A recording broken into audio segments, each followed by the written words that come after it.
আমাদের যেটা করতে হচ্ছে এলিমিনেশন মেথডের মাধ্যমে ইউজ করে অপশন চুজ করতে হচ্ছে। তো এবারে এখন আমি ঢুকে যাচ্ছি টপিকে, ঠিক আছে?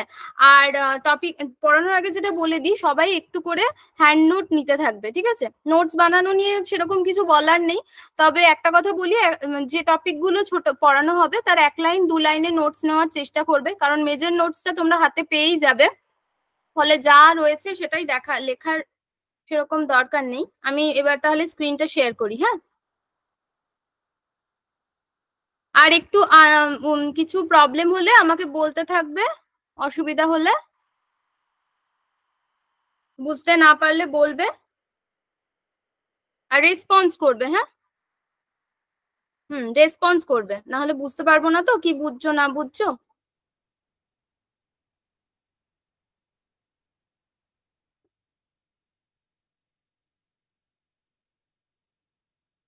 দেখা যাচ্ছে? স্ক্রিন দেখা যাচ্ছে?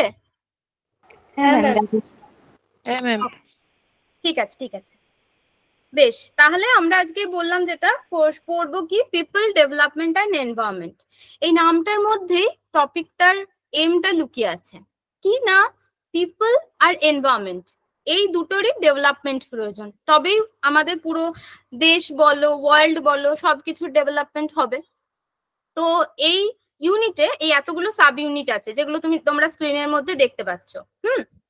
এবারে সব থেকে তোমরা যদি প্রিভিয়াস ইয়ার স্টাডি করো, সব থেকে, ম্যাডাম শোনা যাচ্ছে? হ্যাঁ ম্যাম, হ্যাঁ স্যার শোনা যাচ্ছে, আপনি শুনতে পাচ্ছেন? হ্যাঁ, আমরা স্ক্রিনটা দেখতে পাচ্ছি, কিন্তু নোটটা এখনো ওপেন হয়নি, স্টাডি নোটটা এখনো ওপেন হয়নি। ও, তোমরা কি দেখতে পাচ্ছ বাকিরা? না স্যার।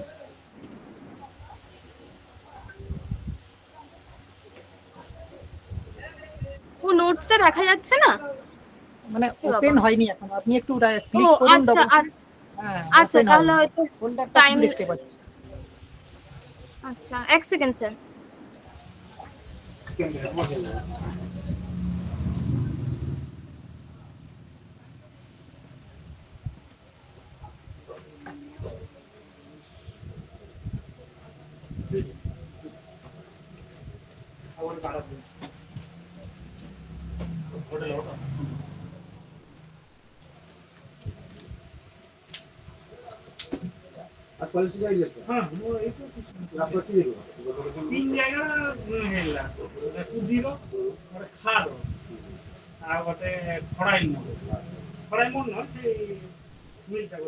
স্যার এবার কি দেখা যাচ্ছে? স্টুডেন্ট তোমরা বলো, দেখা যাচ্ছে? ম্যাম একটা স্ক্রিন এসছে, বাট ওটা ব্ল্যাঙ্ক পুরো। ব্ল্যাঙ্ক স্ক্রিন দেখাচ্ছে? হ্যাঁ ম্যাম। বাবা, তাহলে ল্যাপটপ থেকে করতে হবে।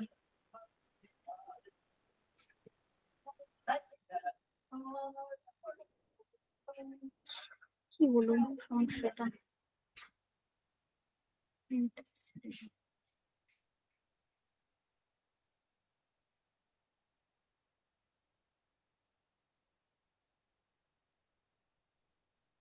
এবার দেখতে পাচ্ছ গো? হ্যাঁ ম্যাম। এবার দেখা যাচ্ছে? হ্যাঁ ম্যাম, এবার দেখা যাচ্ছে। ওকে, আচ্ছা। এবার তোমরা না, আমি চেঞ্জ করব যখন একটু, তোমরা বলবে তো যে চেঞ্জটা বোঝা যাচ্ছে কিনা পরের স্লাইডে, ঠিক আছে? ঠিক আছে ম্যাম। দেখো, হচ্ছে? হ্যাঁ চেঞ্জটা ম্যাম, দেখতে পাচ্ছ, বুঝতে পারছো? একদম পাচ্ছি একদম। পাচ্ছি। ওকে ওকে ওকে, থ্যাংক ইউ।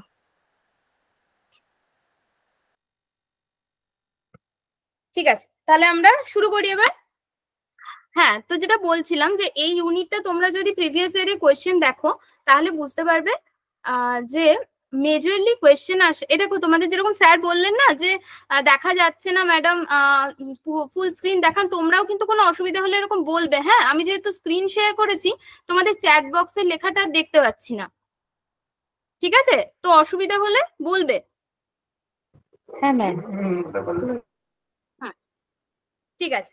এবারে এই প্রিভিয়াস ইয়ার তোমরা যদি ফলো করো দেখবে সব থেকে বেশি প্রশ্ন আসে তোমাদের সাব ইউনিট 1 থেকে, development and environment, millennium development and sustainable development goal. আর একটা যেটা আসে এই লাস্ট টপিকটা মানে অ্যাক্ট গুলো থেকে প্রচুর কোয়েশ্চেন হচ্ছে, ইদানিং কোয়েশ্চেন প্রচুর আসছে ডিফারেন্ট এই যে তোমার ন্যাচারাল হ্যাজার্ডস অ্যান্ড ডিজাস্টার, এই পোর্শন থেকেও প্রচুর কোয়েশ্চেন আসছে। তো আমরা আস্তে আস্তে সবই পড়বো। আজকে আমরা প্রথম টপিকটা দিয়ে শুরু করব, development and environment, millennium development and sustainable development গোল। ঠিক আছে, দেখতে পাচ্ছ হোয়াট ইজ এনভায়রনমেন্টের ডেফিনিশনটা? হ্যাঁ ম্যাম হ্যাঁ ম্যাম পাচ্ছি। ঠিক আছে, ঠিক আছে, তাহলে আমরা সবার আগে জানবো হোয়াট ইজ এনভায়রনমেন্ট। এটা সবাই জানি, ছোটবেলা থেকে পড়েছি। এনভায়রনমেন্ট কি? এনভায়রনমেন্ট হচ্ছে আমরা আমাদের চারপাশে যা কিছু দেখতে পাচ্ছি সেটাই হচ্ছে আমাদের এনভায়রনমেন্ট। মানে সেটা জড় বস্তু হতে পারে, জীবন্ত বস্তু হতে পারে, মানে লিভিং হতে পারে, নন লিভিং হতে পারে, যা কিছু যেগুলো ন্যাচারালি অকার করছে, ন্যাচারালি যা যা আমাদের পাশে চারপাশে রয়েছে সেগুলোকেই আমরা কি বলবো? পরিবেশ।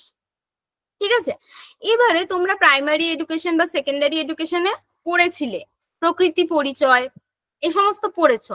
দেখবে হায়ার এডুকেশনেও কিন্তু এনভায়রনমেন্টাল এডুকেশনের একটা মানে কি বলবো কম্পালসারি পেপার থাকে।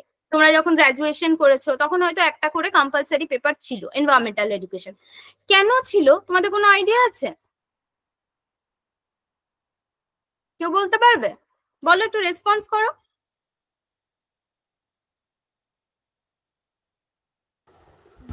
যাতে আমরা পরিবেশ সম্পর্কে সচেতন হই সেই জন্য। হ্যাঁ, একদম ভেরি গুড, ঠিক বলেছো। যখন আমরা প্রাইমারি এডুকেশনে পড়েছি, সেকেন্ডারি এডুকেশনে কি জেনেছি? প্রকৃতি কি, প্রকৃতিতে কি কি এলিমেন্টস আছে, আমাদের চারপাশে কি কি এলিমেন্টস আছে, এই সমস্ত জেনেছি। হ্যাঁ, কিন্তু একটা যখন আমরা বড় হলাম বা আমরাও যখন ম্যাচিওর হলাম তখন আমরা কি জানছি এনভায়রনমেন্ট সম্পর্কে, যে এনভায়রনমেন্টে শুধু কি কি কম্পোনেন্টস আছে সেটাই ইম্পর্টেন্ট নয়, আমরা এনভায়রনমেন্টে এমন কি করতে পারি যাতে এনভায়রনমেন্টের ডিগ্রেডেশন কম হয়, এনভায়রনমেন্টের পলিউশন কম হয়। তার জন্য আমাদেরকে সেন্সিটাইজ করার জন্য প্রধানত হায়ার এডুকেশনে এনভায়রনমেন্টাল এডুকেশন পড়া হয়। হ্যাঁ, মানে এনভায়রনমেন্টাল এডুকেশনের ইম্পর্টেন্স এটাই। আমরা কেন জানি? কারণ আমরা যাতে সচেতন হই এনভায়রনমেন্ট বিষয়ে। এটাই হচ্ছে এম। এবারে এই যে আমি বললাম লিভিং নন লিভিং যা কিছু আছে চারপাশে সেটাই হচ্ছে এনভায়রনমেন্ট বা সেটা নিয়েই তৈরি এনভায়রনমেন্ট। এই লিভিং থিং বলতে কি কি বোঝায়? লিভিং থিংস বলতে তোমরা বলো কি কি বলতে পারো? জানো তো সবাই, বলো লিভিং কি কি, আমাদের পরিবেশে লিভিং কি কি? বাচ্চাদের কোশ্চেন এগুলো, বলো একটু আনসার করো। লিভিং মানে যা যা আর কি জীবন্ত বস্তু যা যা আছে, মানে প্রাণী, প্রাণী, উদ্ভিদ। গাছ, উদ্ভিদ, ঠিক, সেগুলোকেই আমরা বলবো লিভিং থিংস। যাকে কি বলা হয়? যাকে বলা হয় বায়োটিক এলিমেন্টস। যা কিছু জীবন্ত আমাদের চারপাশে জীবিত যা কিছু আছে তাই হচ্ছে বায়োটিক। আর নন লিভিং এলিমেন্টস কি? নন লিভিং বা অ্যাবায়োটিক এলিমেন্টস কি? যা কিছু এর উল্টোটা, মানে কি যার মধ্যে প্রাণ নেই। প্রাণ নেই, হ্যাঁ হ্যাঁ বলো বলো কি বললে? ম্যাম জড় পদার্থ যেগুলো, একদম জড় পদার্থ যেগুলো আমাদের চারপাশে। হ্যাঁ হ্যাঁ, কি কি আছে চারপাশে? ম্যাম যার মধ্যে কোনো প্রাণ নেই, যেমন জল, ইট, কাঠ, পাথর, এরকম কিছু ম্যাটেরিয়াল। একদম ভেরি গুড, সেগুলোকে আমরা কি বলবো? Abiotic factor. হ্যাঁ, যেটাই নন লিভিং থিংস তাই হচ্ছে অ্যাবায়োটিক ফ্যাক্টর, যা লিভিং থিংস তাই হচ্ছে বায়োটিক ফ্যাক্টর। ঠিক আছে, ক্লিয়ার? হ্যাঁ ম্যাম। ঠিক আছে, পরের স্লাইডে চলে গেলাম। দেখো এখানে একটা ছবি আছে যেখানে আমরা লিভিং থিংস গুলো দেখতে পাচ্ছি। প্ল্যান্টস, অ্যানিমালস, ফাঙ্গাস, ব্যাকটেরিয়া সব হচ্ছে বায়োটিক বা লিভিং থিংস। আবার তোমরা যেগুলো বললে জড় পদার্থ, water, soil, mineral, air, lights, এগুলো সব নন লিভিং বা অ্যাবায়োটিক। ঠিক আছে, এবারে আমরা জানবো কি ইকোলজি। ইকোলজি কি? ইকোলজির বাংলা হচ্ছে বাস্তু শাস্ত্র। ঠিক আছে, এই ইকোলজি টার্মটা প্রথম দিয়েছিলেন আর্নেস্ট হেকেল। কত সালে দিয়েছিলেন? 1869। ঠিক আছে, তো এবার বাস্তুশাস্ত্র বিষয়টা কি? বাস্তুশাস্ত্র বিষয়টা কিছুই না, মানুষ সহ আমাদের যা যা জীবন্ত প্রাণী বা তাদের যে বা ধরো যা যা লিভিং অর্গানিজমস গুলো শুনলাম, তাদের শারীরিক বা ফিজিক্যাল এনভায়রনমেন্টের মধ্যে যে সম্পর্কের স্টাডি, সেটাই হচ্ছে ইকোলজি। বা আমরা ইকোসিস্টেমের সাপেক্ষে বলতে পারি বেসিক্যালি ইকোসিস্টেমের যে স্টাডিটা হয় তাকেই বেসিক্যালি বলে ecology. Ecology is defined as the study of ecosystem. ঠিক আছে, ইকোলজি, লজি মানে কি? সায়েন্টিফিক স্টাডি, কিভাবে লিভিং অর্গানিজম ইন্টারঅ্যাক্ট করছে এনভায়রনমেন্টের সাথে, সেটাই হচ্ছে ইকোলজি।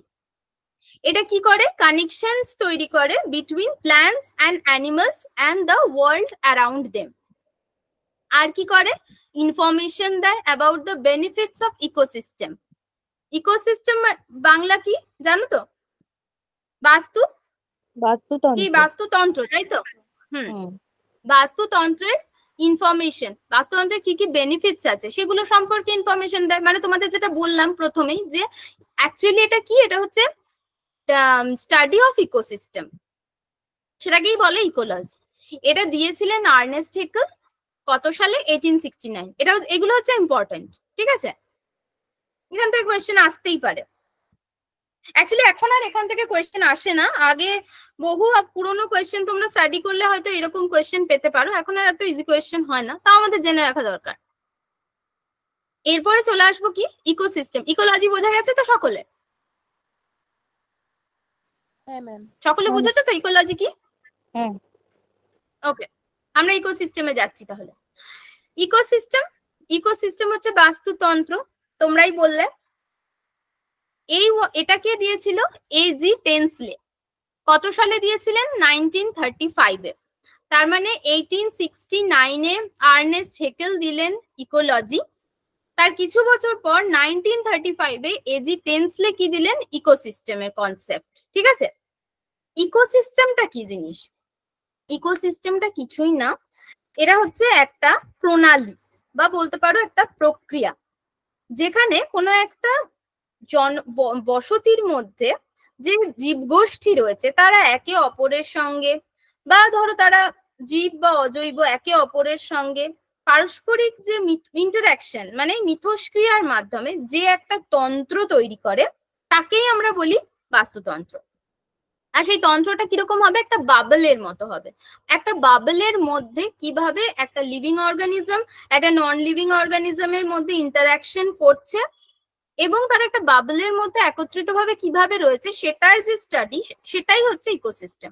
ঠিক আছে, এখানে কি? এখানে কিন্তু আমরা শুধু বায়োটিক এলিমেন্টস এর কথাই দেখবো না, বায়োটিকও দেখবো অ্যাজ ওয়েল অ্যাজ অ্যাবায়োটিকও দেখবো। সেটাই হচ্ছে ইকোসিস্টেম। বোঝা গেছে? মানে ইকোসিস্টেম বুঝতে পেরেছো সবাই কি কি জিনিস? ইকোসিস্টেম ন্যাচারালও হতে পারে, ইকোসিস্টেম আর্টিফিশিয়ালও হতে পারে। ঠিক আছে, ন্যাচারাল ইকোসিস্টেমের মধ্যে ডেজার্টকে ধরতে পারো। ঠিক আছে, আর আর্টিফিশিয়ালের মধ্যে কি ধরতে পারো? Fish aquarium. ফিশ অ্যাকুয়ারিয়াম কেন? মানে সেটাকে আমরা আর্টিফিশিয়াল একটা বাবল ধরো তৈরি করে দিচ্ছি, সেখানে আমরা পাথর রাখছি, সেখানে আমরা লিভিং এলিমেন্টস রাখছি, তারা যে একটা পারস্পরিক ইন্টারাকশন করছে, তার মধ্যে একটা ইকোসিস্টেম তৈরি হচ্ছে। যেমন ধরো আমি বোঝাচ্ছি একটা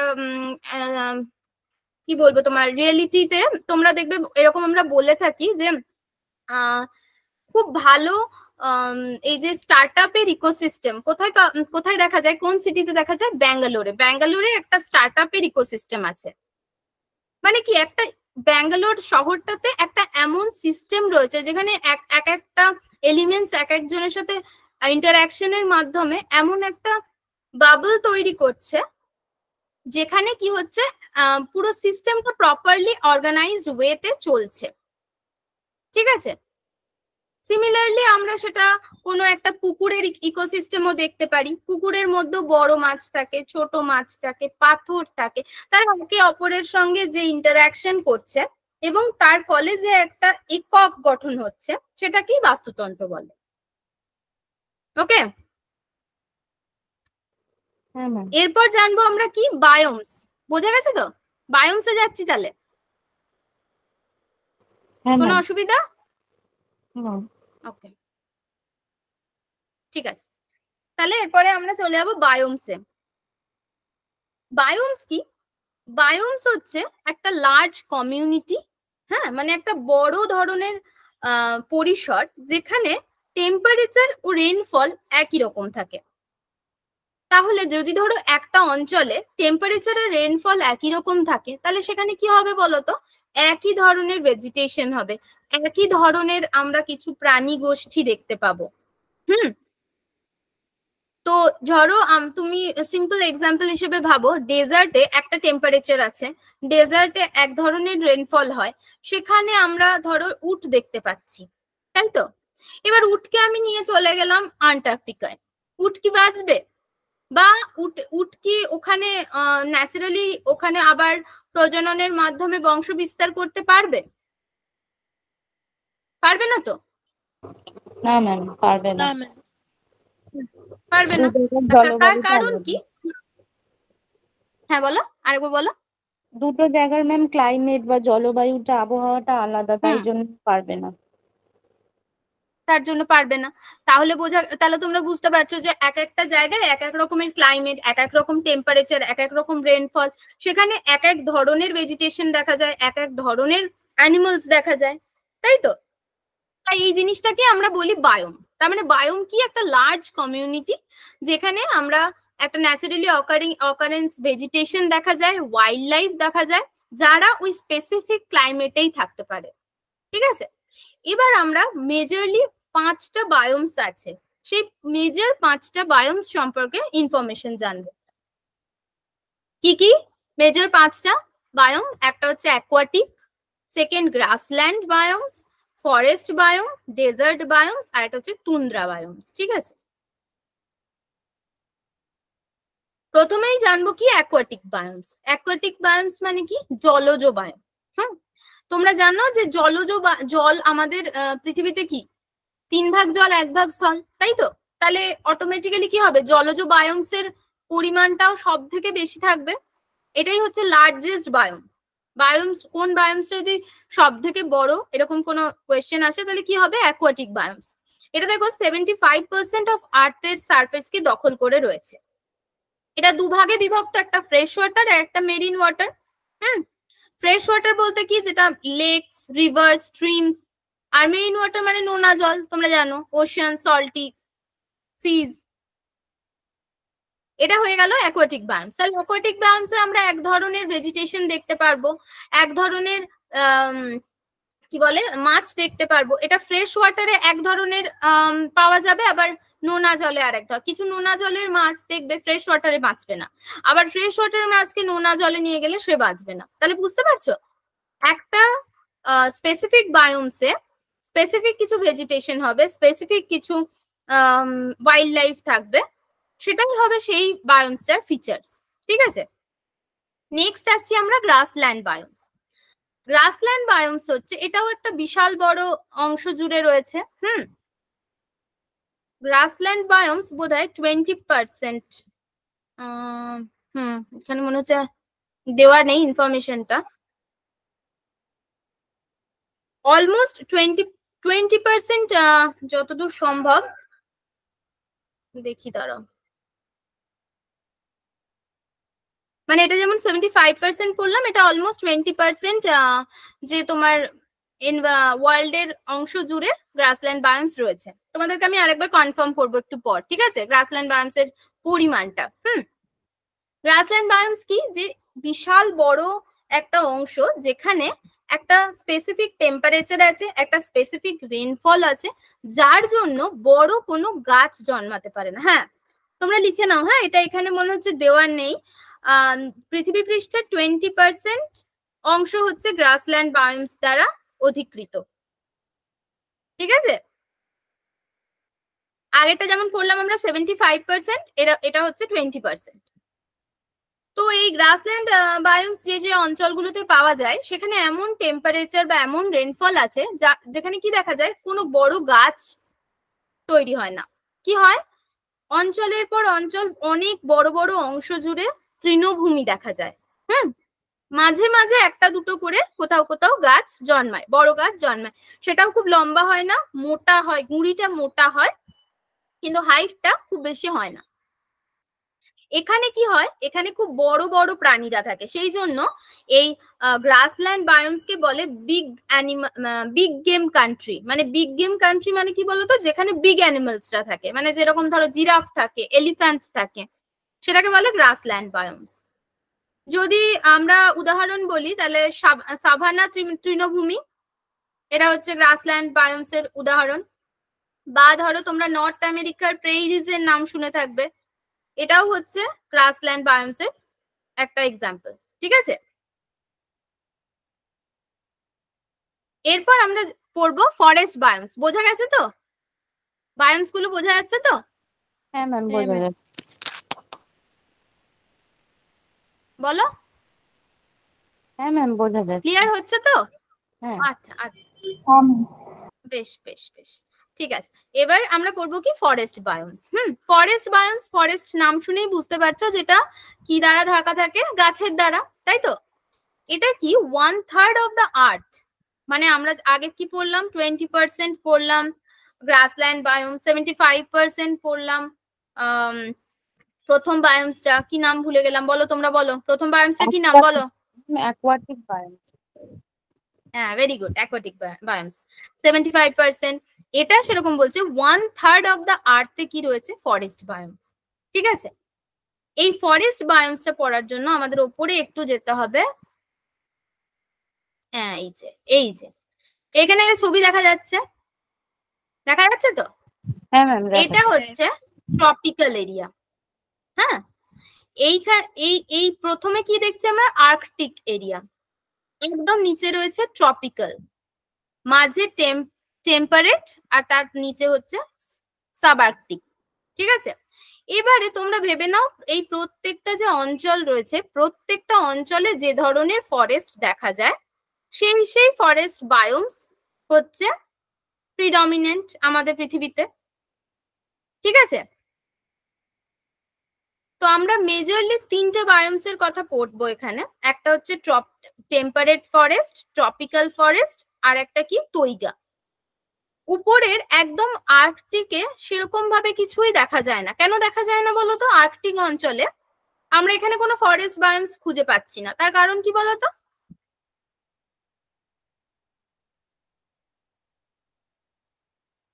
বলো ম্যাম, এখানে আর্কটিক বলতে কি মেরু অঞ্চলের যেটা, সেটা বোঝানো হচ্ছে? হ্যাঁ, তাই বলা হচ্ছে। আর্কটিক মানে তো তাই বলা হচ্ছে, মেরু অঞ্চলের কথা বল, ছবি তো তাই বলছে। তাহলে মেরু অঞ্চলের কি ফিচার্স?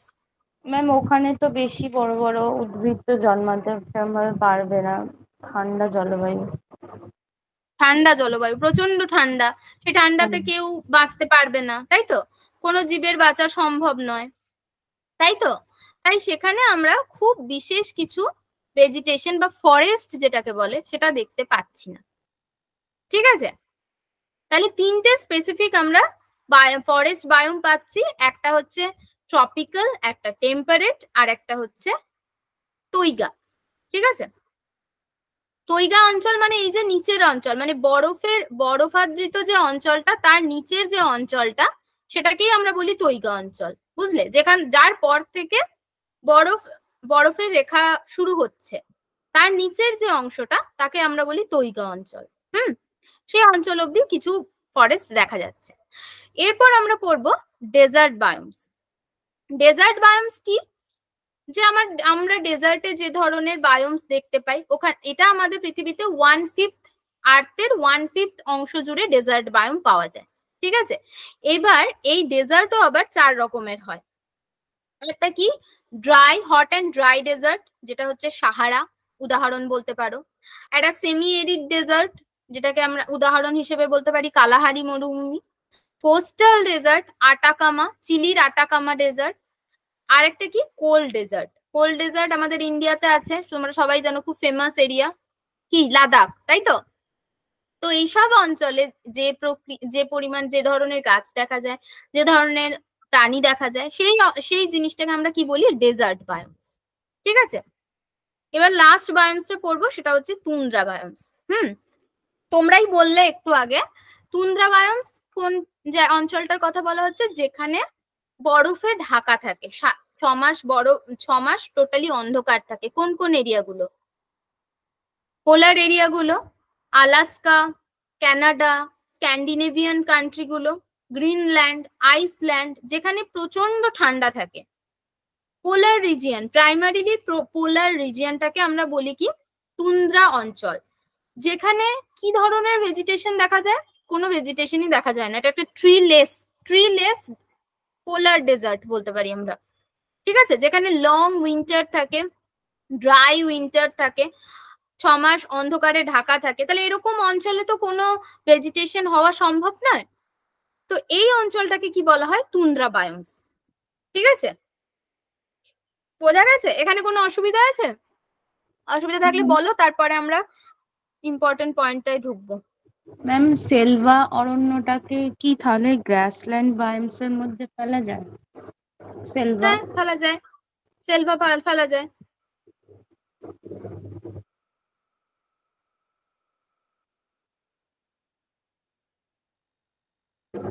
ম্যাম এখানে এই মানেগুলো একটু বলে দেবেন? এই যে ডেজার্ট বায়োমের বলো। মধ্যে যে ভাগগুলো বললেন না, ড্রাই ডেজার্টটা তো বুঝতে পারছি, মানে একেবারে শুষ্ক যেটা মরুভূমি অঞ্চল সেটা, আর সেমি এরিড আর কোস্টাল, এই দুটো মানে মানে একটু বলে বাংলাগুলো বলে দেবো বলছো? বাংলাগুলো? হ্যাঁ ম্যাম, হ্যাঁ। আচ্ছা, বলে দিচ্ছি। সেমি এরিডের বাংলা সেভাবে, মানে বাংলা কি হতে পারে? এরিডে মানে বোধহয় শুষ্ক, তাই না? আচ্ছা, অ্যাকচুয়ালি কি বলতো, আমার মিনিংটা নয়, মোটামুটি যেটা দিয়ে বোঝা যাবে আর সেটা। আচ্ছা, আমি একটা কথা বলি তোমাদের, মানে একটু একটু ইংলিশ টার্ম গুলো মানে মনে রাখার চেষ্টা করতে হবে। কেন বলতো? কারণ পরীক্ষায় কিন্তু কোয়েশ্চেন ইংরেজিতে আসবে, আর কি বলে তোমার, আর পাশে থাকবে হিন্দি। তো বাংলা ঠিক বুঝে খুব একটা লাভ নেই, তোমাদের বিষয়টা আমি বাংলায় বোঝাচ্ছি। তাহলে সেমি এরিড ডেজার্টের আমি তোমাদের কিছু ফিচার্স বলে দিই, তাহলে বুঝতে পারবে, তাই না? ঠিক আছে, তাই তো? ক্যারেক্টারিস্টিক্স বললে মনে থাকবে তো? হ্যাঁ হ্যাঁ বলুন।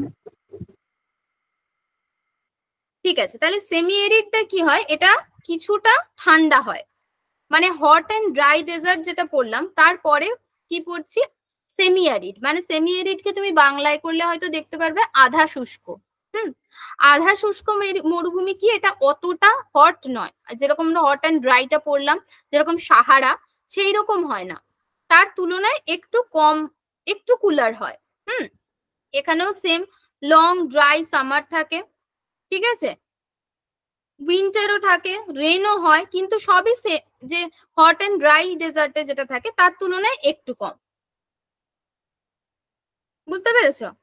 এখানে কি হয়? এখানে প্ল্যান্টস এর মধ্যে ওই যেগুলো আমরা কাটা কাটা প্ল্যান্টস দেখা যায়, ঠিক আছে? এখানে খুব বৃষ্টিপাত কম হয়, শুধুমাত্র উইন্টারের যে মান্থস গুলো আছে, উইন্টারের যে মাসগুলো, সেই মাসে শুধুমাত্র বৃষ্টিপাত দেখা যায়। মানে তোমাদের বেসিক্যালি ডেজার্টের যা যা ফিচার্স, সেই ফিচার্স গুলোই এখানে রয়েছে।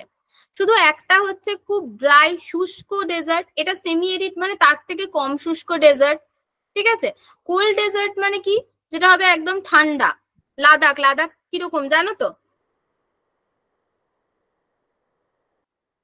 মানে একই ডেজার্টের যা যা ফিচার্স তোমরা জানো, সেগুলোই একই সেম ফিচার্স এখানেও দেখা যায়, কিন্তু 4টে ডিফারেন্ট রিজিয়ন, 4টে ডিফারেন্ট আমরা এখানে বৃষ্টিপাত দেখতে পাই। মানে ধরো সব থেকে বেশি বৃষ্টিপাত বা কম বৃষ্টিপাতের হিসেবে আমরা যে ভাগটা করি, এখানেও সেরকম ভাবতে পারো, ড্রাইনেসের বেসিসে এখানে ভাগটা করা হয়েছে। এবার এই 4টে যে ভাগে যে ধরনের বায়োমস রয়েছে, সেই সবটাই কিন্তু ডেজার্ট বায়োমসে আসবে। এদের জন্য 4টে আলাদা বায়োমস কিন্তু করা নেই, বায়োমস একটাই, ডেজার্ট বায়োমস। এবার আমরা এখানে বলেছি মেইন 4টে টাইপস অফ ডেজার্ট আছে, সেই ডেজার্ট গুলোর টাইপ গুলো লেখা আছে, ঠিক আছে? এই ডেজার্টের যে যে ফিচার্স, সেগুলো যদি তাও আমি এর সাথে অ্যাড করে দিয়ে দেবো তোমাদেরকে, ঠিক আছে? Okay ma'am, thank you. ঠিক আছে, ঠিক আছে। তাহলে এবার আমরা কি সাস্টেনেবল ডেভেলপমেন্ট ঢুকে যাই? এটাই অ্যাকচুয়ালি বেশি ইম্পর্টেন্ট তোমাদের পড়া।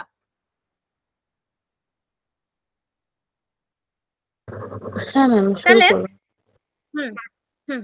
তাহলে এরপর আমরা শুরু করব হচ্ছে তোমার সাস্টেনেবল ডেভেলপমেন্ট। সাস্টেনেবল ডেভেলপমেন্ট সম্পর্কে কারো কি আইডিয়া আছে একটু প্রথমে শুনি, তারপরে সাস্টেনেবল ডেভেলপমেন্ট পড়বো। বলো কি জানো সাস্টেনেবল ডেভেলপমেন্টটা কি?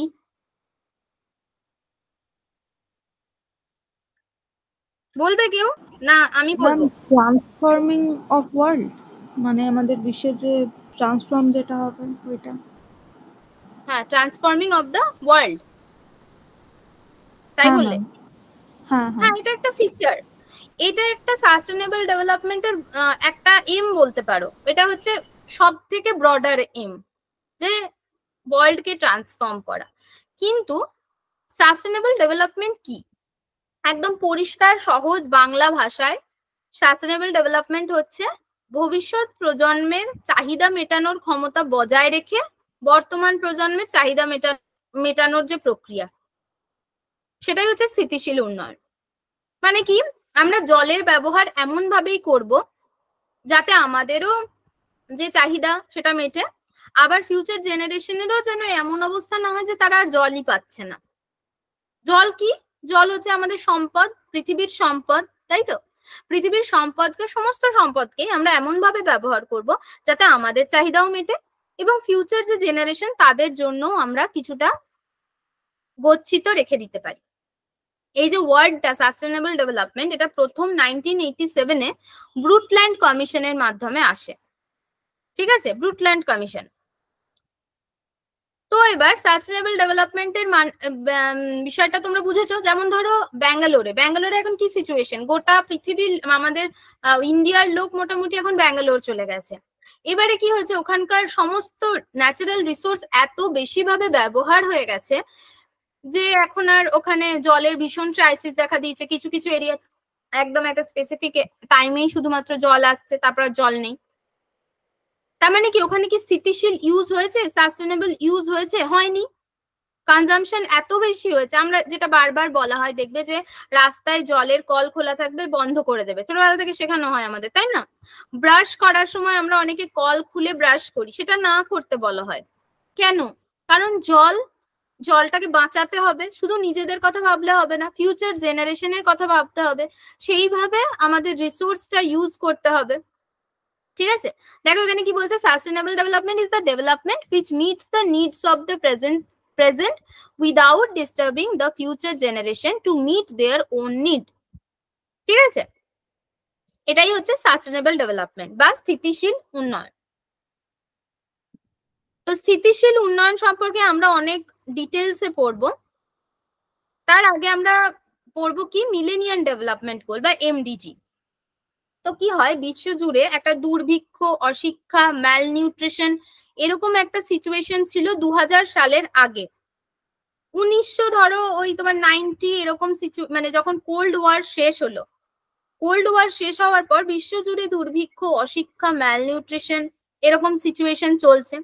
তখন ওয়ার্ল্ডের বিভিন্ন যে কান্ট্রিগুলো, তারা বুঝলো যে না, এবার একটা আমাদের ডেভেলপমেন্ট পারপাসে একটা সামিট করতে হবে। তাই সেপ্টেম্বরে 2000 সালে ইউএন মিলেনিয়াম সামিট হলো।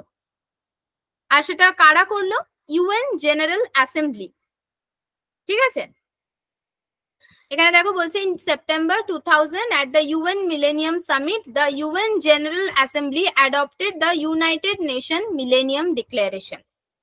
কি ভাবা হলো? মিলেনিয়াম ডেভেলপমেন্ট ডিক্লারেশনে ভাবা হলো যে আমরা কিছু কিছু এমন গোলস ভাববো বা গোলস সম্পর্কে জানবো যার মাধ্যমে আমরা কি করতে পারি, ডেভেলপমেন্ট করতে পারি।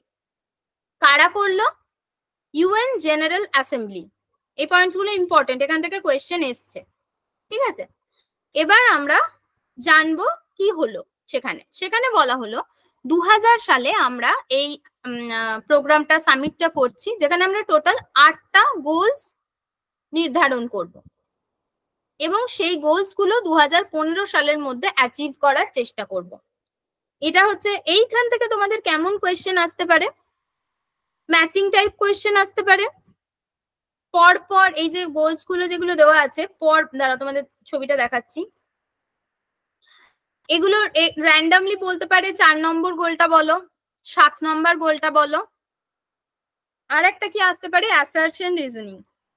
দুটো স্টেটমেন্ট দিয়ে দিতে পারে, ট্রু ফলস আসতে পারে, এই ধরনের কোয়েশ্চেন আসতে পারে। ঠিক আছে, তো আমরা ডেভেলপমেন্ট গোলগুলো একটা গল্পের আকারে ভেবে নেব, পড়ে নেব। ঠিক আছে, প্রথম কি বলা হলো, কি হয়েছিল, কি জানলাম, কেন হয়েছিল এই আমরা কি ভাবলাম যে মিলেনিয়াম ডেভেলপমেন্ট সামিটটা কেন হলো, কি বললাম বলো তো, কেন হলো? বিশ্বজুড়ে কি চলছিল তখন, কোল্ড ওয়ারের পরে?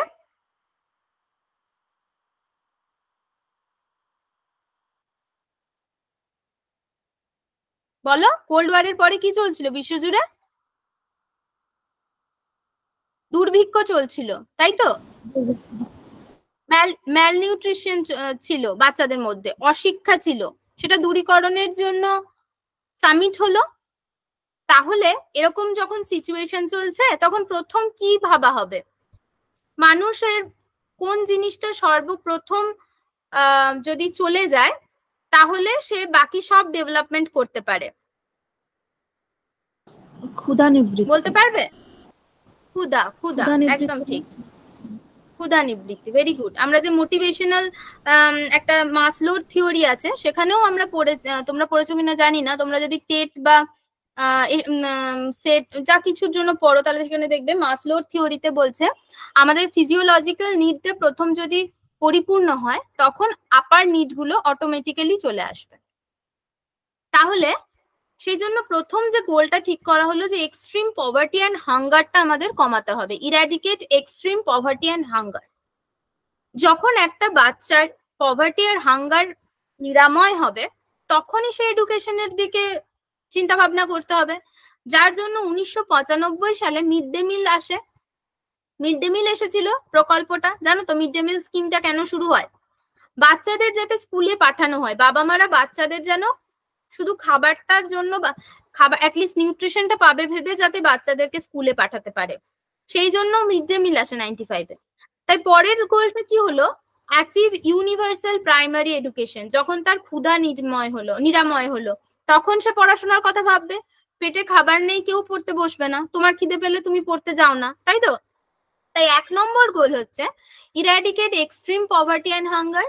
সেকেন্ড হচ্ছে অ্যাচিভ ইউনিভার্সাল প্রাইমারি এডুকেশন। পড়াশোনা খিদে কমে গেছে, এবার পড়তে হবে, প্রাইমারি এডুকেশন অ্যাচিভ করতে হবে। এই জিনিসটা এমন ভাবে পড়ো, এমন ভাবে বোঝো যেন আমি পড়ানোর পর জাস্ট একবার গো থ্রু করলেই হয়ে যায়। ঠিক আছে, মন দিয়ে শুনবে। নেক্সট কি হলো, যখন তুমি স্কুলে গেলে তখন তুমি কি বুঝলে, স্কুলে তো একটা বাচ্চাকে আমরা কি দেখি, কোনো জেন্ডারের ভিত্তিতে কি কোনো বায়াসনেস করা হয় স্কুলে? স্কুলে সবসময় কি হয়েছে, ছেলেদেরকেও যতটা গুরুত্ব সহকারে পড়ানো হয় মেয়েদেরকেও ততটা গুরুত্ব সহকারে পড়ানো হয়। তাহলে যখন এডুকেশন পাবে সোসাইটি, যখন আমরা ইউনিভার্সাল প্রাইমারি এডুকেশনটা পেয়ে যাব তখন কি হবে, তখন আমরা কি করব, জেন্ডার ইকুয়ালিটি, ওম্যান এম্পাওয়ারমেন্টের উপর ফোকাস করতে পারবো। তাহলে 3 নম্বর গোলটা কি, promote gender equality and empower woman. Woman empowerment হলে তবেই তো সোসাইটির এম্পাওয়ারমেন্ট হবে, তাই তো? আমাদের দেশে লিটারেসি রেট হাইয়েস্ট কোন রাজ্যে জানো?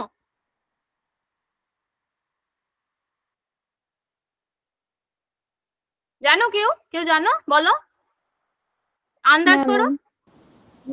UP ma'am. হ্যাঁ বলো, আরেকবার বলো। ইউপি। না না না, আমাদের সব থেকে হাইয়েস্ট হচ্ছে কেরালা। কেরালা, কারণ কেরালাতে লিটারেসি রেট সব থেকে হাইয়েস্ট। তার যদি কারণ ভাবো তাহলে হচ্ছে মেল ফিমেল রেশিও ওখানে সব থেকে হাইয়েস্ট, বরং ফিমেল বেশি মেলের তুলনায়। বুঝতে পারছো? যখন লিটারেসি রেট তখনই ভালো হবে, তখনই এম্পাওয়ার্ড হবে সোসাইটি, যখন সেই সোসাইটির ওম্যান এম্পাওয়ারমেন্ট হবে। ঠিক আছে, তাহলে থার্ড আমরা কি করলাম, যখন স্কুলে পৌঁছালাম টিচার বললো যে ছেলে মেয়ে আলাদা নয়, তাই আমরা বুঝলাম promote gender equality and empower woman এলো। এবারে যখন ধরো মেয়েদেরকে এম্পাওয়ার্ড করা হচ্ছিল না, যখন মেয়েদেরকে স্কুলে পাঠানো হচ্ছিল না, সেই সময় বাচ্চা বাচ্চা মেয়েদের কি করা হতো সোসাইটিতে? বলো, সোসাইটিতে বাচ্চা মেয়েদের কি করা হতো? যখন এডুকেশনের অভাব ছিল তখন কি হতো? অনেক বেশি পরিমাণে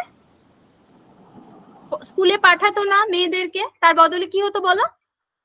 বিয়ে দিয়ে দিত। চাইল্ড ম্যারেজ হয়ে যেত। কি বললাম? চাইল্ড ম্যারেজ হতো। স্লাইড দেখতে পাচ্ছ? হ্যাঁ ম্যাম, দেখা যাচ্ছে বাল্য বিবাহ ছিল তখন। হ্যাঁ, চাইল্ড ম্যারেজ হতো। এবার চাইল্ড ম্যারেজ হওয়া মানেই একটা ভুল টাইমে কনসিভ করা হতো, বা মেয়েরা কনসিভ করতো, এবং তার ফলে কি হতো? চাইল্ড মর্টালিটি বেশি হতো। একটা সময় বাচ্চা মারা যেত অনেক অনেক পরিমাণে। এখন যে চাইল্ড মর্টালিটি অনেক কমে গেছে, সেই চাইল্ড মর্টালিটিটা হায়ার ছিল। তার কারণ ওমেন এডুকেশন ছিল না। তাহলে যখন 3 নম্বরে আমরা promote gender equality and empower women পড়লাম, 4 নম্বরে অটোমেটিক্যালি রিডিউস চাইল্ড মর্টালিটি হয়ে গেল। লিঙ্কটা বুঝতে পারছো তো? চাইল্ড মর্টালিটি কমে গেল, রিডিউস চাইল্ড মর্টালিটি, এটা গোল হলো। এইটা আমাদের করতে হবে 2015 সালের মধ্যে। Improve maternal health. মেয়েরা যখন স্কুলে যাবে, যখন পড়াশোনা করবে, সে তখন নিজের হেলথ সম্পর্কে ভালো বুঝবে। মা বাচ্চার যেমন খেয়াল রাখবে, তার নিজের হেলথ সম্পর্কেও যথেষ্ট খেয়াল রাখতে পারবে। বহু বছর আগে তোমরা শুনে থাকবে বাচ্চা হওয়ার পর মেয়েদেরকে আতুর ঘরে রাখা হতো। সেই আতুরটা এত হাইজিন একেবারেই মেনটেন করা হতো না, এবং সেই জন্য প্রচুর চাইল্ড মর্টালিটি রেট হাই ছিল, প্রচুর ম্যাটারনাল হেলথ খারাপ হতো, মানে মায়ের শরীর খারাপ হতো, মায়ের বিভিন্ন ধরনের রোগ হতো, ডিজিজেস হতো। ঠিক আছে? তাহলে যখন এডুকেশন হবে তখন চাইল্ড মর্টালিটি কমে যাবে, তখন ম্যাটারনাল হেলথ বেটার হবে। তখন 6 নম্বর point, combat malaria, HIV AIDS and other diseases. যে যে ধরনের ডিজিজ হতে পারে সেই ডিজিজ গুলো অটোমেটিক্যালি কমে যাবে। ঠিক আছে? বোঝা যাচ্ছে? মানে আমরা এই যে যে যে ধরনের ডিজিজ গুলো হতে পারে তার সম্পর্কে একজন মেয়ে সচেতন হবে, সেটা কমবে। কমব্যাট মানে হচ্ছে লড়াই করা বা যুদ্ধ করা। এই যে আমাদের ব্যাকটেরিয়া বা ডিজিজ গুলো আছে সেটার সঙ্গে যুদ্ধ করে জিততে হবে। কি এই যে ম্যাক্সিমাম ডিজিজ গুলো কোত্থেকে হয়? আমাদের চারপাশের পরিবেশ থেকে হয়। তাহলে পরিবেশটা যদি বেটারমেন্ট করা যায়, পরিবেশটা যদি ডেভেলপমেন্ট করা যায়, অটোমেটিক্যালি ডিজিজ গুলো আর হবে না, ডিজিজ গুলো কম হবে। তাই জন্য 7 নম্বর পয়েন্টে কি আসছে? Ensure environmental sustainability. আর এই যে 1 থেকে 7 নম্বর পয়েন্টটা পড়লাম, তুমি আমি বা একজন ইন্ডিভিজুয়াল একা কি এটা করতে পারবে? এটা কি সম্ভব কোনো একটা দেশের পক্ষে? ইন্ডিয়া যদি ভাবে আমি আজকে একা একা সমস্ত ডেভেলপমেন্ট করে ফেলবো, পারবে? কখনোই পারবে না। আমরা প্রতিনিয়ত দেখছি আমাদের দেশের প্রধানমন্ত্রী বিদেশে ঘুরছে, বিদেশে যাচ্ছে।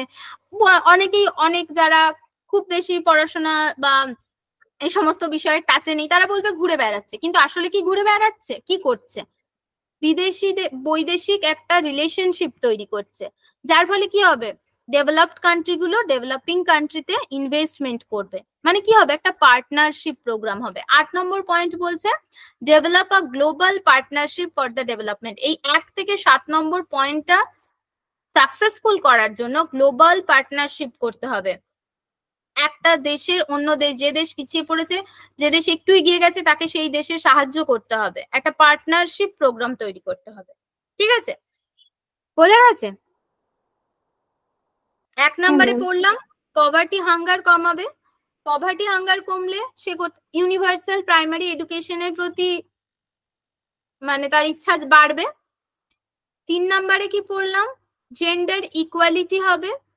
4 নম্বরে পড়লাম reduce child mortality, child mortality কমবে। 5 নম্বরে কি পড়লাম? Improve maternal health.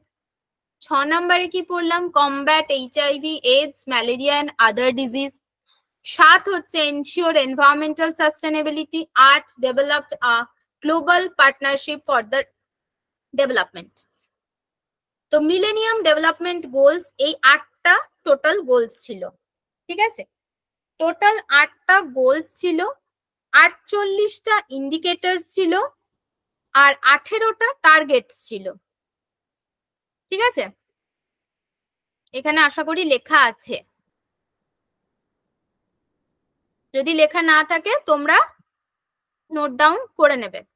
8টা goals, 48টা indicator, 18টা targets. এবার 2015 বোঝা গেছে তো? এমডিজি বোঝা গেছে? সবাই বুঝেছো? হ্যাঁ ম্যাম, কোথাও বুঝতে অসুবিধা পেরেছি। আছে এমডিজিতে? বুঝতে পেরেছো? বুঝতে পেরেছো, ঠিক আছে, বেশ। 7 নাম্বার গোলটা কি ছিল? Environmental sustainability. Development. Environmental sustainability. কে বললে এটা? শিল্পা? ম্যাম আমি শিল্পা বলি, বললেন? ম্যাম আমি বলি ডেভেলপমেন্ট বলতে। বেশ বেশ, ভেরি গুড, ঠিক বলেছো। আচ্ছা, 3 নম্বর গোলটা কে ছিল? কি ছিল? কে ছিল বলছি। 3 নাম্বার গোলটা কি ছিল বলো কেউ একজন? Gender equality. ওই Gender equality আর women empowerment. এম্পাওয়ারমেন্ট। হ্যাঁ, ma'am gender equality and women empowerment. Shilpa বললে? হ্যাঁ ম্যাম বললাম। আচ্ছা, আরো কেউ বলো? শুধু শিল্পাই বলছে। ঠিকই বলেছো, জেন্ডার, ঠিক বলেছো, একদম ঠিক বলেছো, জেন্ডার ইকুয়ালিটি, ওমেন এম্পাওয়ারমেন্ট। ঠিক আছে, আশা করি বুঝছো। এবার আমি পরেরটায় যাচ্ছি, ঠিক আছে? তাহলে 2015 সালের মধ্যে বলা হলো, 15 বছরের এই গোলটা নেওয়া হয়েছিল, 15 বছরের মধ্যে আমরা এগুলো করব। 15 বছর পরে দেখা গেল কি বলতো, যে এই যে 8টা গোল নেওয়া হয়েছিল, 48টা ইন্ডিকেটর নেওয়া হয়েছিল, আর 18টা টার্গেট, সরি 18টা না, 21টা টার্গেট ছিল বোধহয়, 21টা টার্গেট ছিল। এক সেকেন্ড দাঁড়াও।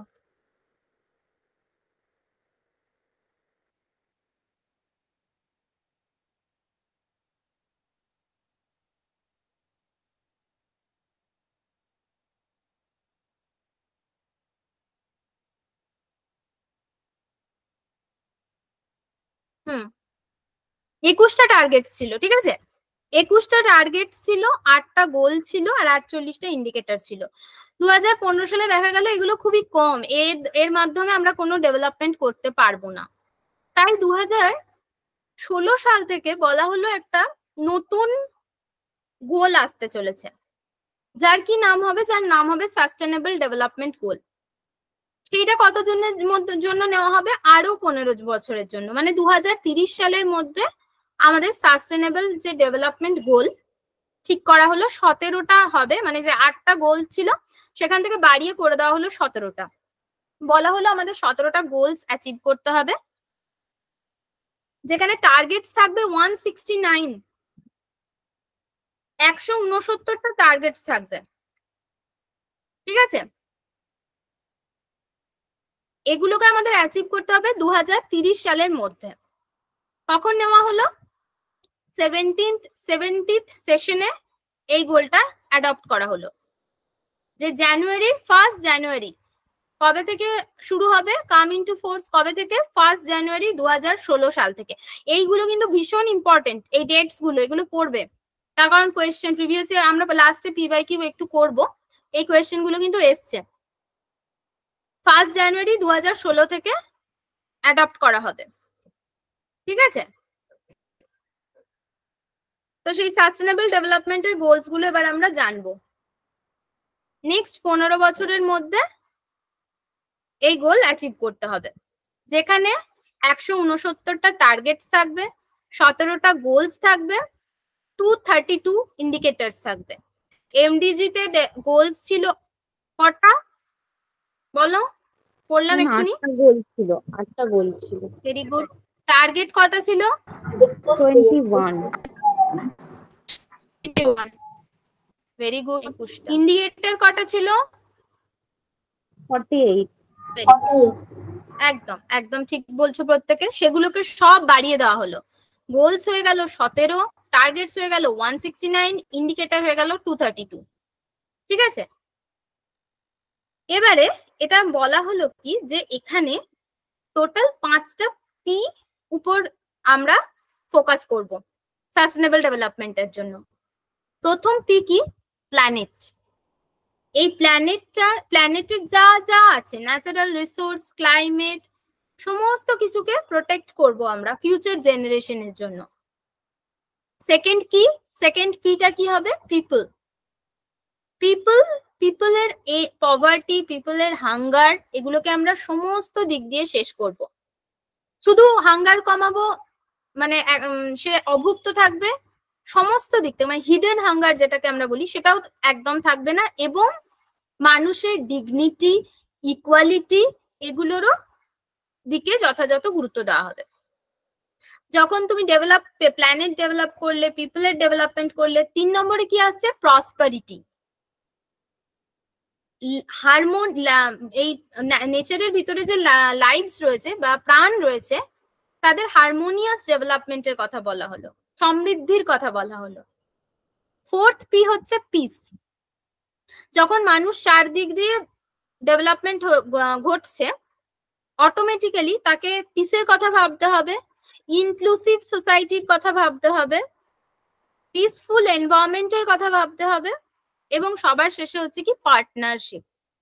এই পুরো এমডিজি গোলস বলো, এসডিজি গোলস বলো, পার্টনারশিপ ছাড়া তো পসিবল নয়। কারণ বুঝতে পারছো এত কিছু ডেভেলপমেন্ট, পৃথিবীর যে কোনো দেশের পক্ষে এত ডেভেলপমেন্ট একার পক্ষে সম্ভব নয়।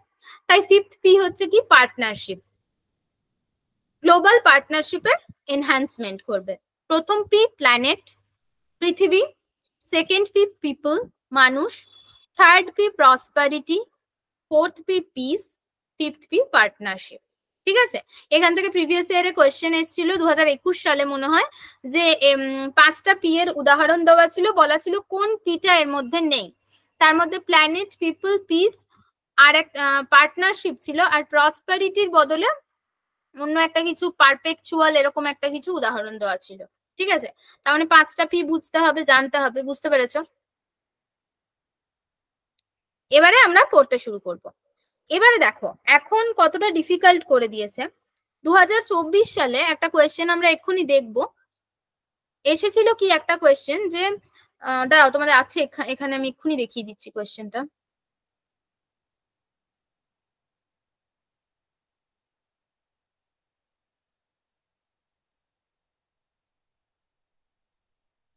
কোয়েশ্চেন গুলো দেখালে আসলে ভালো লাগবে, তোমরা বুঝতে পারবে আমরা রাইট ট্র্যাকে যাচ্ছি কিনা। সবগুলো পরে করব, যেহেতু আমরা সেকেন্ডটা করে নিয়েছি। সেকেন্ড 2 কোয়েশ্চেনটা করো তো দেখি। ম্যাচ এটা লিখবে, হ্যাঁ সবাই লিখবে, মানে চ্যাট বক্সে লিখবে। এ আর বি, এর আনসার করো, এর আনসার পারবে, এ আমরা পড়ে নিয়েছি, আর বিটাও পড়ে নিয়েছি, এই বি এর আনসারও করতে পারবে। তারপর আমরা এসডিজি ঢুকবো। প্রথমে বলো ম্যাচ লিস্ট 1 টু লিস্ট 2। মানে লিস্ট 1 এ দেখো দেওয়া আছে goals in MDG, target in MDG, goals in SDG, aims in SDG. এবার লিস্ট 2 এর সাথে লিস্ট 1 কে মেলাতে হবে। মানে গোলস ইন এমডিজি কতগুলো গোলস আছে, টার্গেটস ইন এমডিজি কতগুলো টার্গেট ছিল, গোলস ইন এসডিজি কতগুলো গোলস ছিল, এমস ইন এসডিজি মানে এমস মানে হচ্ছে টার্গেটস, ঠিক আছে, সেটা কতগুলো ছিল সেটা তোমরা ম্যাচ দা কলাম করো। অপশন 1, অপশন 2, অপশন 3, অপশন 4 কোনটা হবে চ্যাট বক্সে লেখো। বুঝতে পারলে? হ্যাঁ ম্যাম, বুঝতে পেরেছি। লেখো চ্যাট বক্সে লেখো অর্চনা, ইলোরা, ঝর্ণা, মৌপিয়া, শিল্পা, প্রীতি। প্রত্যেকের আনসার চাই।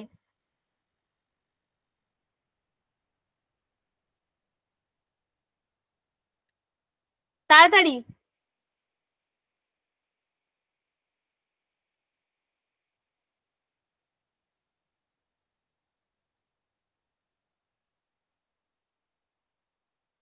লিখছো কি? আমাকে কিন্তু শো করছে না। না বোঝা গেলে বলো, আমি কি একটা ম্যাচ করে দেবো, তাহলে বুঝতে পারবে।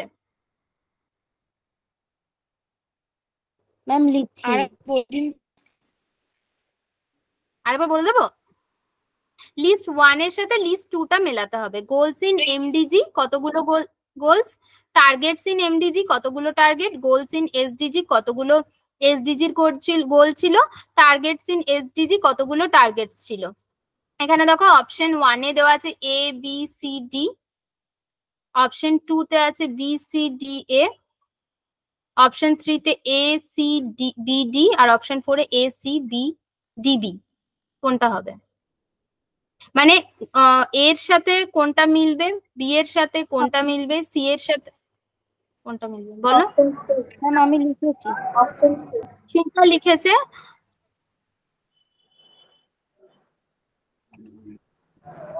সবাই আনসার দিক, তারপর আমি বলবো। ঝটপট, তাড়াতাড়ি।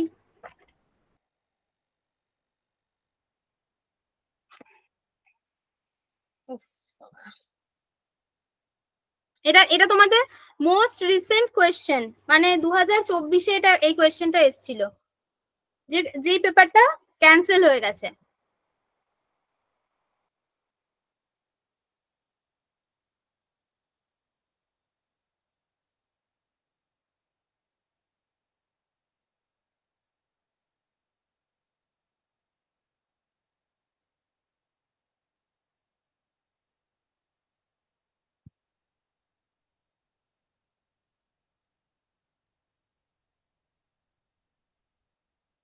বেশ, এবার আমি দেখবো সবাই দিয়েছে কিনা আনসার।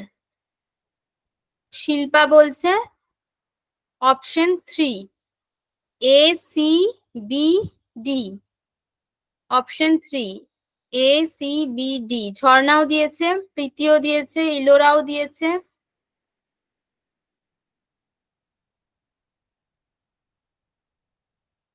ঠিক আছে, সবাই দিয়েছো তাই তো, কেউ বাকি রইলে না তো? ঠিক, একদম ঠিক বলেছো, ভেরি গুড।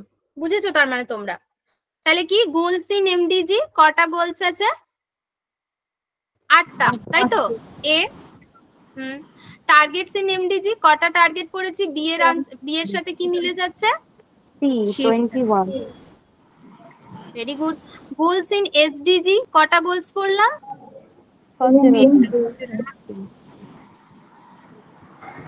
কটা বলো? বি, তাই তো? 17। ঠিক আছে, তারপরে কি এইমস ইন এসডিজি বা টার্গেটস ইন এসডিজি কটা? 169। Very good, very good, very good, খুব ভালো। এবারে তোমরা সেকেন্ড কোয়েশ্চেনটা পড়ো। What is the correct sequence from lower number to higher number of the following related to sustainable development goal? Sustainable development গোলের সঙ্গে related এই 4টে পয়েন্ট সাস্টেনেবল ডেভেলপমেন্ট গোলস এর সাথে রিলেটেড, ঠিক আছে?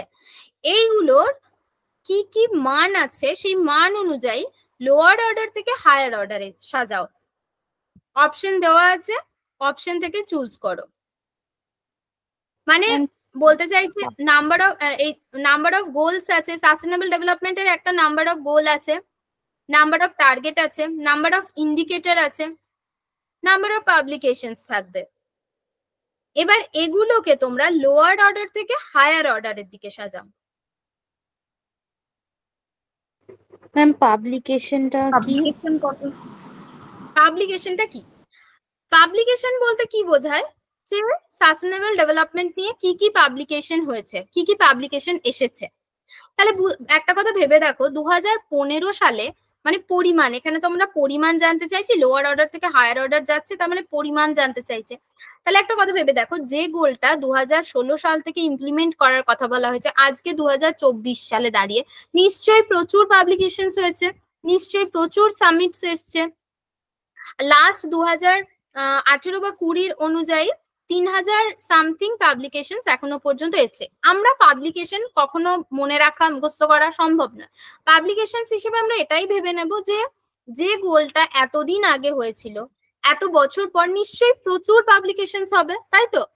তোমরা দেখবে আমরা যখন এই যে নতুন এডুকেশন পলিসি এসছে, ন্যাশনাল এডুকেশন পলিসি 2020, এই পলিসি আসার পরে প্রচুর আর্টিকেলস এসছে, প্রচুর জার্নালে লেখানো হয়েছে, প্রচুর পাবলিকেশনস বেরিয়েছে, তাই তো? তাহলে ইন্ডিকেটরস, গোলস বা টার্গেট, এগুলো তো একটা পরিমাণ নির্দিষ্ট আগেই বলে দেওয়া হচ্ছে, যেগুলো একটা কম পরিমাণের হওয়ার কথা। একটা গোলস কতগুলো? এমডিজিতে 8টা গোলের কথা বলা হয়েছিল, টার্গেটের কথা বলা হয়েছিল 21টা, কিন্তু পাবলিকেশন এই লাস্ট 8 বছরে 4000 5000 হয়তো পাবলিকেশন হয়ে গেছে, তাই না? তাহলে নাম্বার অফ পাবলিকেশন এমডিজিডি বলো বা এসডিজিডি বলো, যদি এরকম কোশ্চেন আবার আসে তাহলে পাবলিকেশনটা সব থেকে হাইয়েস্ট থাকবে, এইটা ধরে রাখতে পারো। এরপরে বাকি তিনটে সাজিয়ে নাও। ম্যাম তাহলে তো অপশন সিটা হবে বিসি দিয়ে। ম্যাম দাও অপশন দাও, লেখো। ম্যাম বলো। সাস্টেনেবল ডেভেলপমেন্ট গোলস মানে এখানে এসডিজির কথা বলা হয়েছে তো? বলো, বুঝতে পারছি না, আরেকবার বলো। হ্যাঁ বলছি সাস্টেনেবল ডেভেলপমেন্ট গোলস মানে এসডিজি অনুযায়ী সাজাতে বলেছে, তাই তো? হ্যাঁ হ্যাঁ, এসডিজি তে যা গোলস ছিল, এসডিজি তে যে টার্গেট ছিল, যে ইন্ডিকেটর ছিল, সেই অনুযায়ী বা যে পাবলিকেশন নাম্বার অফ পাবলিকেশন হতে পারে সেই অনুযায়ী লোয়ার অর্ডার থেকে হায়ার অর্ডারের দিকে সাজাও, কম থেকে বেশির দিকে সাজাও। কটা গোলস ছিল বলো, কটা গোলস ছিল? 17টা। টার্গেট কতটা ছিল? টার্গেট কটা ছিল? 169। ইন্ডিকেটরস কটা ছিল? 232 হ্যাঁ 242 তাই তো? তাহলে সবার আগে কি হবে? Number of goals 17। 17 সব থেকে ছোট তো, from lower number to higher number বলেছে, তাহলে সবার আগে আসবে প্রথমে নাম্বার অফ, হ্যাঁ প্রথমে নাম্বার অফ গোল, তারপরে নাম্বার অফ টার্গেট, তারপরে নাম্বার অফ ইন্ডিকেটর, তারপরে পাবলিকেশন। ঠিক আছে, তার মানে হবে অপশন 3, তাই তো? অপশন 3 অ্যানসার হবে অপশন 3 একদম। তাহলে বুঝতে পারছো কি ধরনের কোয়েশ্চেন আসে? এটা 2024 এর কোয়েশ্চেন, এই ধরনের কোয়েশ্চেন আসে। মানে এই কোয়েশ্চেনটা আমি এই বছরের ইভিনিং শিফটে এসছে, ঠিক আছে? এই ধরনের কোয়েশ্চেন কিন্তু কোনোবার আসেনি, এটা প্রথম। মানে কি ধরনের কোয়েশ্চেন হতে পারে ভাবো? সবাই কনফিউজ হবে পাবলিকেশনে, কারোর জানা নেই পাবলিকেশন কটা। কিন্তু পাবলিকেশন আমরা এটা জেনারেল হিসেবে ধরে নিতে পারি, একটা এত বছর আগে যে গোলস এসছে সেই গোলসের পাবলিকেশন তো প্রচুর হবেই, তাই না? সেই হিসেবে আমি ধরে নেবো পাবলিকেশন লাস্টে থাকবে। সবার আগে গোল থাকবে এ ব্যাপারেও আমি শিওর। আমি যদি অন্য কিছুই না বুঝতে পারি তাহলে আমি এইটা তো বুঝতে পারবো যে নাম্বার অফ গোলস সবার আগে হবে, 17টা গোল, বাকিগুলো তো সবার পরে হবে। তাহলে বি অপশন আছে শুধুমাত্র 3-তে, আর তো কোথাও বি নেই, তাই না? সেই হিসেবেও করতে পারো। বি সি ডি, সিও দেখছো ডি এর থেকে তো সি বেশি আছে। ইন্ডিকেটরসটা আগে কিন্তু কখনোই এতটা ইম্পর্টেন্ট ছিল না, কিন্তু আমি ইন্ডিকেটরটা অ্যাড করলাম এই 24 সালের কোশ্চেন দেখেই তোমাদের। এই হচ্ছে এই ধরনের প্যাটার্ন, আরো প্যাটার্ন আছে আমরা পড়বো, তার আগে আমরা এসডিজি গোলগুলো পড়ে নিই। 17টা গোল আছে, যে গোলগুলো জানা খুবই প্রয়োজন। 17টা গোল ছাড়া 169, শুনতে পাচ্ছ? হ্যালো বাবা, শুনতে পাচ্ছি। ঠিক আছে ঠিক আছে। তো এবার দেখো এই যে ভিতরে আমি বেশ কয়েকটা ইম্পর্টেন্ট টার্গেটসও উল্লেখ করে দিয়েছি। 2021 সালে টার্গেটস থেকেও কোয়েশ্চেন এসছে। এবার 169 টার্গেটস পড়া তো কারো সম্ভব নয়, কখনো মনে রাখাটাও পসিবল নয়, কিন্তু কিছু কিছু ইম্পর্টেন্ট ভালো তোমরা, আমি একটা লিংক দিয়ে দিয়েছি এখানে, সেখান থেকে গিয়ে টার্গেটস দেখে নিতে পারো। খুব কপাল খারাপ থাকলে টার্গেটস থেকে কোয়েশ্চেন আসবে, না হলে কি কোয়েশ্চেন আসতে পারে, যে কোনো এই অ্যারেঞ্জ করতে বলতে পারে। 1 নম্বর গোলটা কত ছিল, 7 নম্বর গোলটা কত ছিল, যেরকম এমডিজি তে পড়েছি সেরকমই এখানে আসতে পারে। তো প্রথম সাস্টেনেবল ডেভেলপমেন্টের গোল 1 নম্বর হচ্ছে নো পভার্টি। এর আগে পড়েছিলাম ইরাডিকেশন অফ পভার্টি, এখন পড়ছি নো পভার্টি, মানে কোনো রকম দুর্ভিক্ষের কোনো চিহ্ন থাকবে না, সমস্ত রকমের দুর্ভিক্ষ দূর করতে হবে বাই 2030। কত সালের মধ্যে? 15 বছরের মধ্যে শেষ করতে হবে, 2030-এর মধ্যে নো পভার্টি, ঠিক আছে? জিরো হাঙ্গার, সমস্ত প্রকারের হাঙ্গার শেষ করতে হবে। ফুড সিকিউরিটি দিতে হবে, বাচ্চাদের নিউট্রিশন দিতে হবে, যেটা কিভাবে পাবো আমরা? সাস্টেনেবল এগ্রিকালচারের মাধ্যমে পাবো, ঠিক আছে? দেখো এখানে যে আমি টার্গেটস গুলো মেনশন করেছি এগুলো হচ্ছে ভীষণ ইম্পর্টেন্ট টার্গেটস। তোমরা মানে এই টার্গেটস গুলো একবার করে জাস্ট চোখ বুলিয়ে নিও, কারণ এটা মুখস্থ করাটা তো পসিবল নয়, তবে যদি একবার দুবার করে পড়েও ফেলতে পারো তাহলে একটা আইডিয়া পেয়ে যাবে, যদি বাই চান্স কোনো কোয়েশ্চেন আসে হয়তো পারবে। কিন্তু মেজরলি যেটা মনে রাখতে হবে, পরপর পরপর গোলস গুলো মনে রাখতে হবে।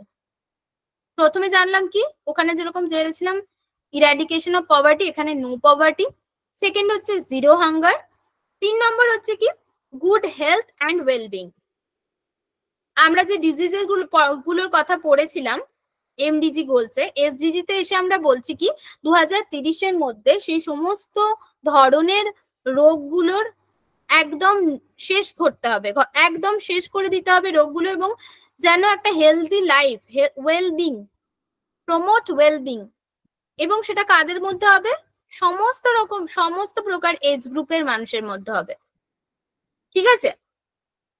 4 নম্বর পয়েন্টটা কি আসছে, quality education, ensure quality education, inclusive and equitable quality education. আগের বারে কি বলেছিল, প্রাইমারি এডুকেশনের কথা শুধু বলেছিল। কি বলা হলো যে এমডিজি গোলটা সংকীর্ণ, মাত্র কয়েকটা গোলস নিয়ে এই পুরো ডেভেলপমেন্টাল সামিটটা হয়েছিল, মিলেনিয়াম ডেভেলপমেন্ট সাস্টেনেবল। কি বলা হলো, আরো বড় করতে হবে, এরিয়াটাকে বড় করতে হবে। তাই এখানে কি কি আনা হলো, শুধুমাত্র প্রাইমারি এডুকেশন নয়, quality education and promote life long learning opportunity for all, সমস্ত এজ গ্রুপ, শুধু প্রাইমারি এডুকেশন নয়, সমস্ত এডুকেশন গ্রুপের মধ্যে ইনক্লুসিভ এডুকেশন, ইকুইটেবল এডুকেশনের কথা প্রমোট করা হলো, যার জন্য 4 নম্বর পয়েন্ট আসছে কি কোয়ালিটি এডুকেশন। 5 নম্বর কি gender equality, achieve gender equality and empower all women and girls, যা আমরা এমডিজি তে পড়েছিলাম। 5 নম্বর পয়েন্ট এখানেও সেম বলছে যে জেন্ডার ইকুয়ালিটি এখনো আসেনি, 2015-তে এসে নিশ্চয়ই দেখা গেছে যে জেন্ডার ইকুয়ালিটি সব জায়গায় আসেনি, সেই জন্য আবার 2030-এর মধ্যে বলা হলো কি যে জেন্ডার ইকুয়ালিটি আনতে হবে। 6 নম্বর কি এলো, 6 নম্বর হচ্ছে ক্লিন ওয়াটার অ্যান্ড স্যানিটেশন।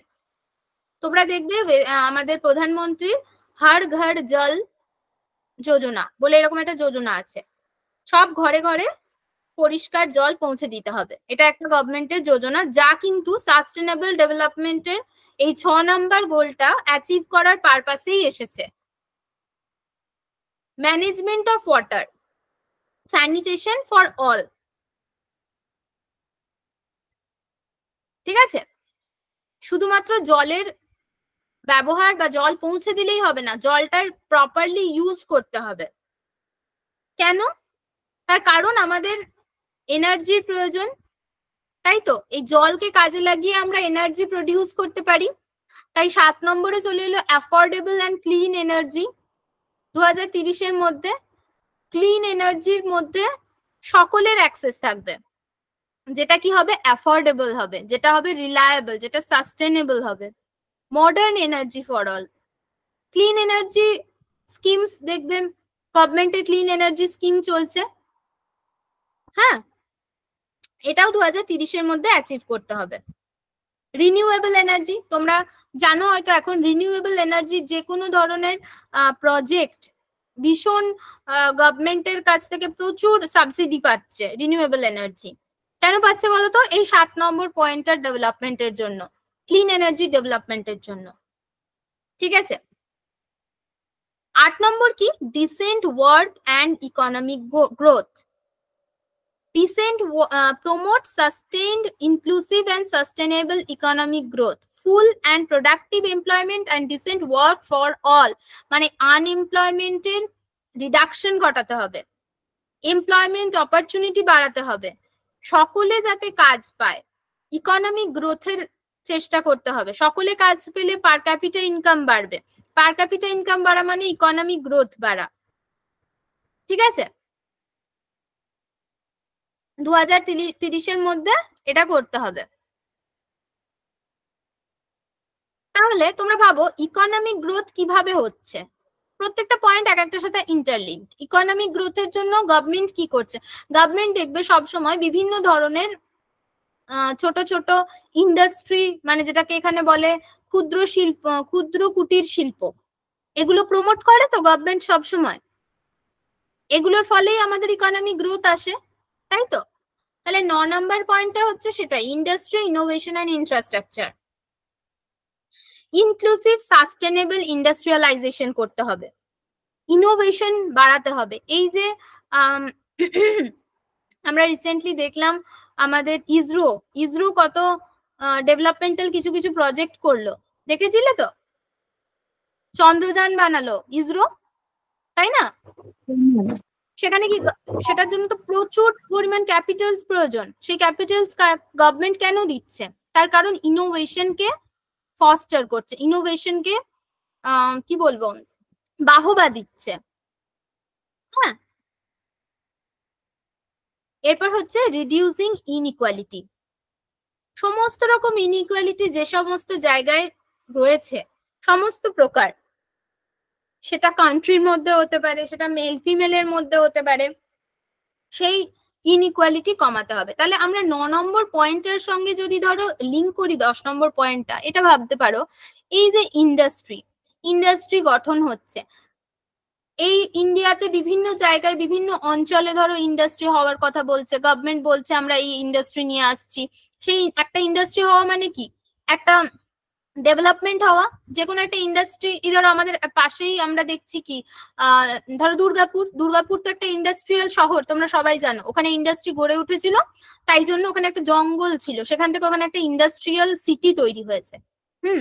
তাহলে এই ইন্ডাস্ট্রি কোথায় হবে, কোন অঞ্চলে হবে, সেই নিয়ে একটা ইনইকুয়ালিটিস আসতে পারে। তাই 10 নম্বর যখনই তোমরা ইন্ডাস্ট্রি মনে রাখবে, 10 নম্বর পয়েন্ট মনে রাখবে সেই ইন্ডাস্ট্রি থেকেই এসেছিল ইনইকুয়ালিটি। তাহলে reducing inequality, 10 number point reducing inequality. ঠিক আছে, 11 নম্বর পয়েন্ট কি? Sustainable cities and communities. Sustainable cities and communities, government কি বলছে? গ্রিন সিটিজ প্ল্যান নিয়ে আসছে, তাই না?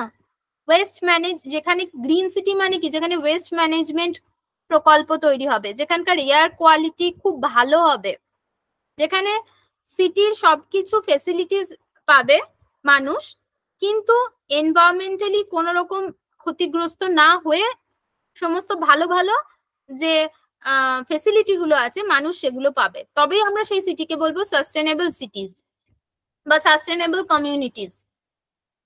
11 নম্বর পয়েন্ট হচ্ছে রেসপন্সিবল কনজাম্পশন অ্যান্ড প্রোডাকশন। সিটিতে বা ইন্ডাস্ট্রিতে যে ধরনের প্রোডাকশন হচ্ছে, সেই প্রোডাকশন এবং যে ধরনের কনজাম্পশন হচ্ছে সেই বিষয়ে রেসপন্সিবল হতে হবে। Sustainable consumption, sustainable production pattern follow করতে হবে, ওয়েস্ট ম্যানেজমেন্ট করতে হবে। ঠিক আছে, এটা হচ্ছে 12 নম্বর point, responsible consumption and production. এই যে ইনোভেশন হচ্ছে, এই যে ইন্ডাস্ট্রি তৈরি হচ্ছে, সিটি তৈরি হচ্ছে, আমরা যদি রেসপন্সিবল কনজাম্পশন আর রেসপন্সিবল প্রোডাকশন না করি, তখন কি হবে?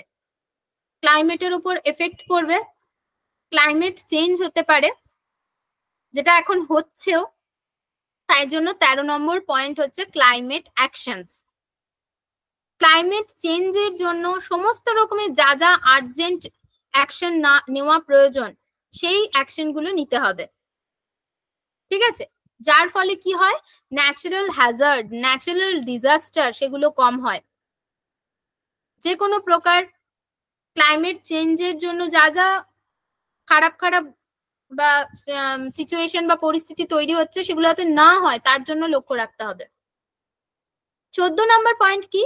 Life below water, conserve and sustainably use of the oceans. Life below water, below water মানে কি? Ocean, sea, marine resource. এই যে আমাদের ধরো সামুদ্রিক বা জলজ রিসোর্স, জলজ সম্পদ রয়েছে, সেইটাকেও কিন্তু সাস্টেনেবলি ইউজ করতে হবে। ঠিক আছে, সেই জন্য 14 নম্বর পয়েন্টটা হচ্ছে লাইফ বিলো ওয়াটার। তারপর কি? লাইফ বিলো ওয়াটার যেমন করলাম, সেরকম লাইফ অন ল্যান্ড, সেটারও তো সাস্টেনেবল ইউজ করতে হবে। এই যে আমরা লাইফ অন ল্যান্ড বলতে কি বলতে চাইছি? ল্যান্ডের মধ্যে কি হয়? প্রচুর মানুষ বাস করছে, মানুষ কি করছে? গাছ কেটে ফেলছে, বাড়ি তৈরি করছে, তাই তো? তার মানে কি হচ্ছে? ক্রমশ ডেজার্টে পরিণত হচ্ছে, একটা কংক্রিট ডেজার্টে পরিণত হচ্ছে পৃথিবীটা। সেই ডেজার্টিফিকেশনের বিরুদ্ধে লড়াই করতে হবে, ল্যান্ড ডিগ্রেডেশনের বিরুদ্ধে লড়াই করতে হবে। বায়োডাইভার্সিটিটা যাতে আমাদের প্রপারলি ম্যানেজড থাকে সেই জন্য সকলকে চেষ্টা করতে হবে। গভর্নমেন্টকে, সকলকে মানে কি, গভর্নমেন্টকে চেষ্টা করতে হবে, গভর্নমেন্টকে ইনিশিয়েটিভস নিতে হবে। 16 নম্বর পয়েন্ট কি, piece, justice and strong institution. Inclusive সোসাইটির জন্য প্রচেষ্টা তৈরি করতে হবে, যেখানে প্রত্যেকের সমান অধিকার থাকবে, সকলকে নিয়ে সকলে জাস্টিস পাবে, সকলে একটা ইনস্টিটিউশন তৈরি করবে যেখানে প্রত্যেকের সমান অধিকার, সমান সচেতনতা থাকবে। একটা সোসাইটি তৈরি করবে যেটা হবে ইনক্লুসিভ পিসফুল সোসাইটি। 17 নম্বর পয়েন্ট, যেটা 8 নম্বর পয়েন্টে ছিল সেম, এই 16টা গোলস কে অ্যাচিভ করার জন্য partnership for the goals, partnership করতে হবে। যা যা যে এই সাস্টেনেবল ডেভেলপমেন্ট গোলস এর জন্য অ্যাচিভ করার জন্য যা যা প্রয়োজন, যে ধরনের পার্টনারশিপ যে দেশের সঙ্গে প্রয়োজন, প্রত্যেককে সেই দেশের সঙ্গে পার্টনারশিপ করতে হবে, যার ফলে কি হয়, এই ডেভেলপমেন্টাল গোলস গুলো আমরা বাই 2030 অ্যাচিভ করতে পারি। ঠিক আছে, বোঝা গেছে? এবারে বলি শোনো, এই টার্গেটস এর কথাটা, টার্গেটস এর ক্ষেত্রে এই এতগুলো, তো এটা তো জাস্ট আমি হয়তো ধরো 40টা টার্গেটস লিখেছি যেগুলো আমার মনে হয়েছে যথেষ্ট ইম্পর্টেন্ট। এছাড়াও প্রচুর টার্গেটস আছে, তোমাদের পক্ষে সবটা মুখস্থ করা তো সম্ভব নয়, কিন্তু কোনটা মনে রাখতে চেষ্টা করবে, যেখানে কিছু কোয়ান্টিটি থাকবে। ঠিক আছে, কি ধরনের কোয়ান্টিটি? যেমন ধরো বলছি তোমাদের, এই যে এনার্জি, এখানে কি কোনো কোয়ান্টিটির কথা বলা আছে? না, এখানে কোয়ান্টিটির কথা বলা নেই। যেখানেই ধরো এই যে recent 7% sustained per capita economic growth in accordance with national circumstances and in particular at least 7% gross domestic product growth per annum in the least developed countries, যেগুলোতে কোনো রকমের একটা কোয়ান্টিটি বলা আছে সেটা একটু 2-4 বার পড়ার চেষ্টা করবে। মুখস্থ করা সম্ভব নয়, জাস্ট পয়েন্ট গুলো বুঝে নিতে পারলেও যথেষ্ট। ঠিক আছে, এই ছিল তোমাদের 17টা সাস্টেনেবল ডেভেলপমেন্ট গোল। এই গোলস গুলো 1, 2, 3, 4 এই যে সিকোয়েন্স, এই সিকোয়েন্সেই মনে রাখতে হবে, এই সিকোয়েন্সেই মুখস্থ করতে হবে। তার জন্য যেরকম ধরনের নিমোনিক্স মনে রাখার, যে ধরনের গল্প মনে রাখার, সেই ধরনের গল্প তোমরা মনে রাখতে পারো, কিন্তু এই সিকোয়েন্সেই এগুলো পড়তে হবে। ঠিক আছে, বলো বোঝা গেছে এসডিজি গোলস গুলো? হ্যাঁ ম্যাম, বোঝা গেছে। হ্যাঁ ম্যাম, বুঝতে পেরেছি। বোঝা গেছে? বেশ, এবারে পরে চলে এসো। এই যে আমরা যে ধরনের বিভিন্ন ধরনের গভর্নমেন্ট কি করছে এই সাস্টেনেবল ডেভেলপমেন্ট গোলস গুলো অ্যাচিভ করার জন্য বিভিন্ন ধরনের মিশনস নিচ্ছে। তেমন ধরো ওমেন এম্পাওয়ারমেন্টের যে পয়েন্টটা, তার জন্য আমরা কি করছি, বেটি বাঁচাও বেটি পড়াও, এরকম একটা নিশ্চয়ই শুনে থাকবে তোমরা যোজনার কথা, বা ধরো শুনেছো নিশ্চয়ই, এই যোজনা নেওয়া হয়েছে ওমেন এম্পাওয়ারমেন্টের জন্য, মানে এই সাস্টেনেবল ডেভেলপমেন্ট গোলস এর অ্যাচিভ করার জন্য বেটি বাঁচাও বেটি পড়াও এসেছে। এরকম বিভিন্ন ধরনের, এই যেমন ধরো স্বচ্ছ ভারত মিশন, এটাও সাস্টেনেবল ডেভেলপমেন্ট গোলস এর জন্য, বা প্রধানমন্ত্রী জনধন যোজনা, আবাস যোজনা, এটা কি ধরো সিটিজ গুলোর ডেভেলপমেন্টের জন্য যেটা আসছে, তার মধ্যে আবাস যোজনা আসতে পারে। এই ধরনের যোজনাগুলো কিন্তু সবই সাস্টেনেবল ডেভেলপমেন্টের জন্যই অ্যাচিভ করার জন্য এই গোলস গুলো নেওয়া হয়ে থাকে। ঠিক আছে, এবারে এখানে একটা লিস্ট দেওয়া আছে যেখানে সাস্টেনেবল ডেভেলপমেন্ট গোলস এর হিসেবে, মানে আমরা যে কটা গোলস পড়লাম আর কি, এই গোলস গুলোর কতটা কোন রাজ্য অ্যাচিভ করতে পেরেছে, বা যেমন ধরো গোয়াতে 0 হাঙ্গার, দিল্লিতে 0 হাঙ্গার, এটা কিছুটা হলেও অ্যাচিভ করা গেছে, এগুলো এটার একটা ছক দেওয়া আছে, এটা দেখে নিতে পারো। এবার এই যে সাস্টেনেবল ডেভেলপমেন্ট গোলস এর বিষয়ে আমরা যা কিছু ধরো রিজিওনাল লেভেলের কনসালটেশন বলো বা ন্যাশনাল লেভেলের কনসালটেশন বলো, যে কোনো ধরনের কনসালটেশন কে করে? নীতি আয়োগ। নীতি আয়োগ এর এই বিষয়ে যত ধরনের ধরো প্রোগ্রামস করানো, সেটা করে কে? নীতি আয়োগ করে। ঠিক আছে,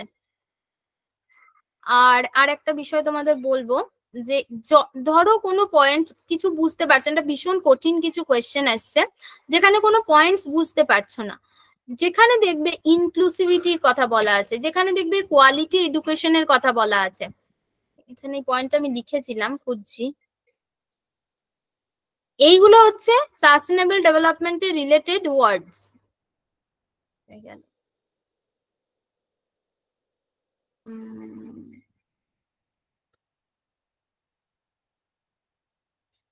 এখানেই কোথাও লিখেছিলাম, যাই হোক আমি তোমাদের এখন বলছি যে যত ধরনের words related to inclusivity, related to quality education, related, এই দেখো এই যে যেখানে basic standards of living, fostering equitable social development, inclusion, promoting integrated and sustainable management, এই ধরনের যত ধরনের ওয়ার্ডস দেখতে পারবে, মানে ওভারঅল ডেভেলপমেন্টের কথা যখনই বলা হচ্ছে, এবং কেমন ডেভেলপমেন্টের কথা বলা হচ্ছে, যেখানে সবকিছু সাস্টেনেবল হবে, ইকুইটেবল হবে, যেখানে সবকিছু ইনক্লুসিভ থাকবে, তার মানে সেটা সাস্টেনেবল ডেভেলপমেন্ট গোলস এর সাথে রিলেটেড, যার ওভারঅল এম কি ট্রান্সফর্মিং দ্য ওয়ার্ল্ড, তোমরাই কেউ একজন বলেছিলে।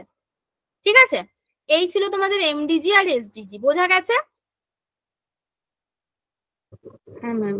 ক্লিয়ার হয়েছে? বেশ, তাহলে আমি কোয়েশ্চেন কয়েকটা করবো আমরা। 24 সালের করেছো তোমরা, 23-এর কয়েকটা কোয়েশ্চেন আর 22-এর কয়েকটা কোয়েশ্চেন করবে, তাহলে বুঝতে পারবো আমি তোমরা কতটা বুঝেছো। ঠিক আছে, তোমরা আনসার গুলো লিখতে থাকবে চ্যাট বক্সে। প্রথম কোয়েশ্চেন, দ্য এসডিজি আর intended to be achieved by the year, মানে সাস্টেনেবল ডেভেলপমেন্ট গোল কত সালের মধ্যে অ্যাচিভ করার কথা বলা হয়েছে?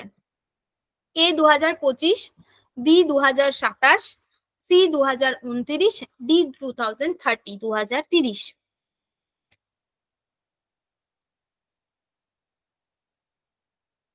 আচ্ছা, আনসার পেয়ে গেছি। ঝর্ণা বলেছে 3,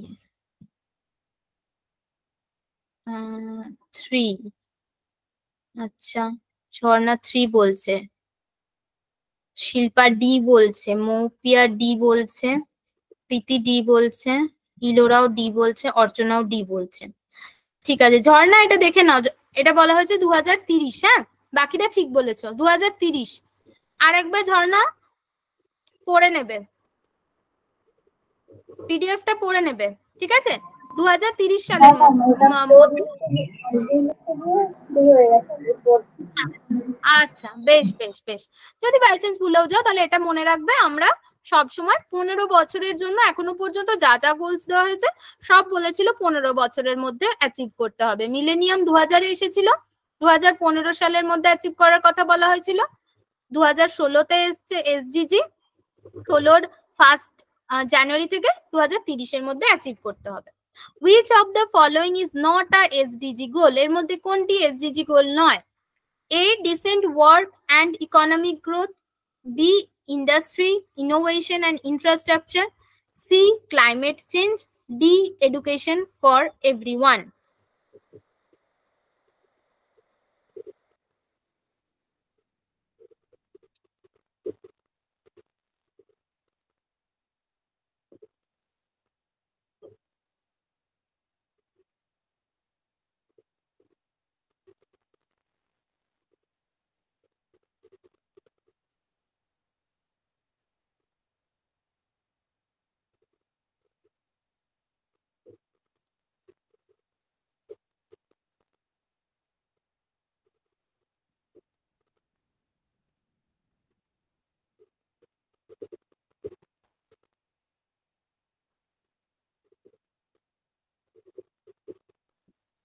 আচ্ছা, সবাই লিখছো ক্লাইমেট চেঞ্জ।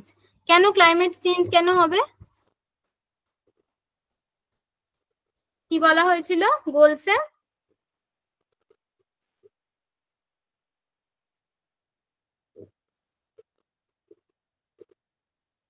ক্লাইমেট অ্যাকশন, তাই তো? ক্লাইমেট অ্যাকশনস এর কথা বলা হয়েছিল, তাই তো? চেঞ্জ নয়। তার মানে বোঝা গেছে মনে হচ্ছে যতটুকু। ঠিক আছে, সবাই ঠিকঠাকই উত্তর দিচ্ছ। 5 নম্বর পয়েন্টটা কোয়েশ্চেনটা পড়ো।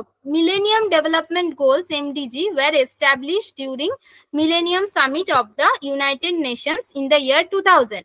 এটা হচ্ছে স্টেটমেন্ট 1। স্টেটমেন্ট 2 হচ্ছে sustainable development goals SDG were adopted in the year 2015। তাহলে উত্তর কি হবে? A, both statement 1 and statement 2 are correct. Both statement 1 and statement 2 are incorrect. Statement 1 is correct, statement 2 is incorrect. নাকি statement 1 is incorrect but statement 2 is correct. মানে প্রথমটা বলছে MDG establish হয়েছিল 2000 সালে, তারপরটা কি বলছে এসডিজি 2015 তে অ্যাডপ্ট করা হয়েছিল। এখানে বসুন, আচ্ছা খেলবো পরে, আগে মিউট করো, মিউট করে লেখো।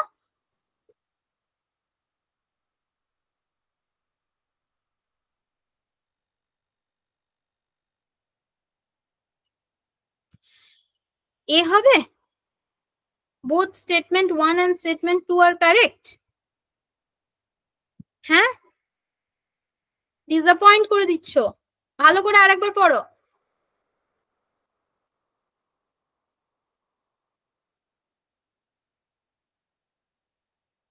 দু 2015 সালে কি অ্যাডপ্ট করা হয়েছিল?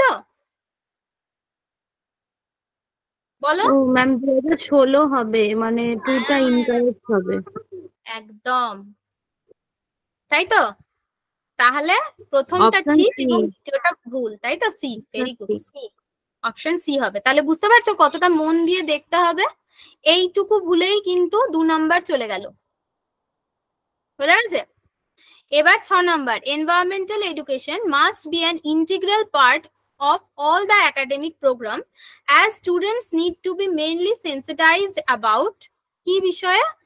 সেন্সিটাইজ করার জন্য এনভায়রনমেন্টাল এডুকেশনটা একাডেমিক প্রোগ্রামে রাখা হয়েছে। এক, it's interdisciplinary and multidisciplinary in nature. 2, it emerge as a specialized field. C, relationship between culture and environment. আর D, environmental degradation and its consequences for life on earth. এই চারটে অপশনের মধ্যে কোনটার জন্য স্পেসিফিক্যালি আমাদের এনভায়রনমেন্টাল এডুকেশন পড়ার কথা বলা হচ্ছে?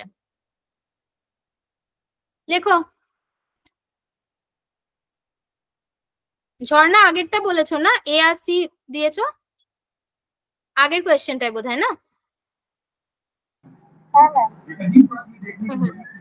আচ্ছা ঠিক আছে, এটার উত্তর দাও।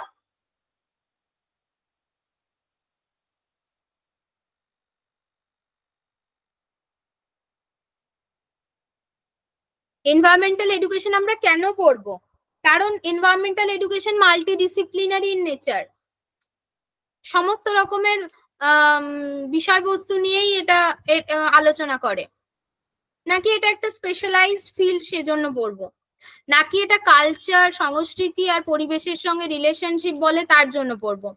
নাকি এটা এনভায়রনমেন্টে যে ধরনের ডিগ্রেডেশন মানে ক্ষতি, কি কি কারণে ক্ষতিগ্রস্ত হয় এনভায়রনমেন্ট এবং সেখান থেকে আমরা পৃথিবীর যে জীব জগৎ আছে তাকে কিভাবে রক্ষা করতে পারি সেই বিষয়ে জানার জন্য পড়বো। কেন পড়বো?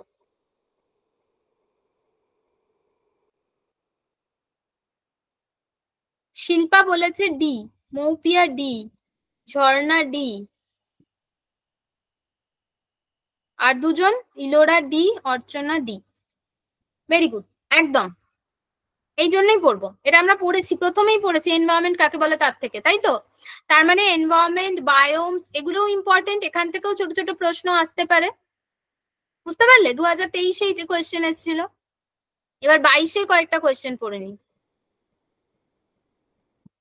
MDG were envisaged to reduce extreme poverty by 2020. এটা হচ্ছে স্টেটমেন্ট 1।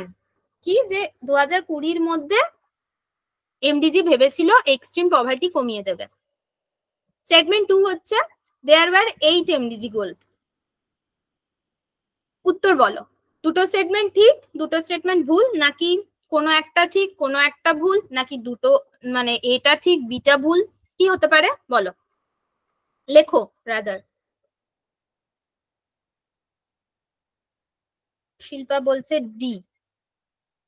আচ্ছা, স্টেটমেন্ট 1 ইজ ইনকারেক্ট। আচ্ছা, স্টেটমেন্ট 2 ইজ কারেক্ট। বেশ, বাকিরা বলো। শিল্পা লিখেছে, আর কেউ লেখেনি এখনো অবধি? লেখো সবাই, চটপট চটপট। নেক্সট ডে যাবো আমরা। বাকিরা কি বুঝতে পারছো না? আনসার কেন করছো না?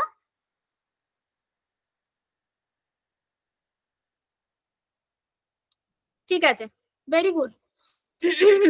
2020-র মধ্যে করার কথা বলা হয়নি, তাই তো? কত সালের মধ্যে করা হয়তো কথা বলা হয়েছিল? 2015। Very good. 8-এ চলে গেলাম। The contribution of energy efficiency enhancement measures could be significant in the realization of the following SDGs. এটার জন্য আমার মনে হয় তোমাদের আরেকবার করে গোলস গুলো দেখতে হবে, এক্ষুনি হয়তো পারবে না। পারবে কি? এনার্জি এফিসিয়েন্সির জন্য কোন কোন, হ্যাঁ এটা একবার পড়ে নেবে, তাহলে এখানে বুঝতে পারবে কোন কোন গোলস গুলো এনার্জি এনহ্যান্সমেন্টের কথা বলেছে। আর একবার গো থ্রু করবে আমার ক্লাসটার পরে, তাহলেই বুঝতে পারবে। আনসারটা আমি বলে দিচ্ছি তোমাদের, 8-এর আনসার হবে এ। 7, 11, 12, 13 দেখে নি আমরা একবার।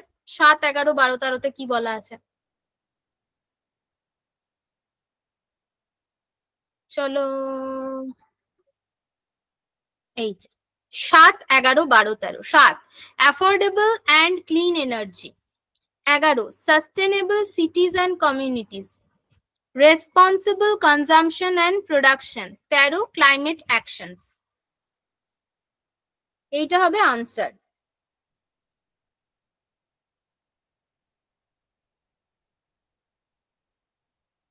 নম্বর পয়েন্টটা পড়ো। Understanding the concept of sustainable development is prerequisite for developing the values needed for it. Statement 2 কি বলেছে? Sustainable development is defined as the development that meet the need of present generation without compromising the ability of future generation to meet their own need.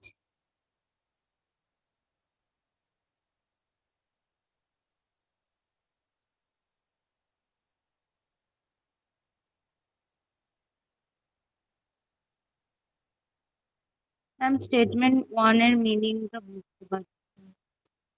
হ্যাঁ, আমি বাংলা করছি, একটু ধৈর্য ধরে নাও। আমি বুঝতে পেরেছি এখানে গন্ডগোল হতে পারে।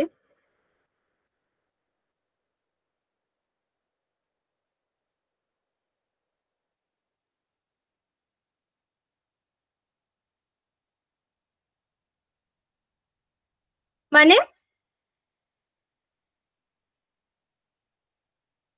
প্রিরিকুইজিট কিছু কিছু শর্ত আছে।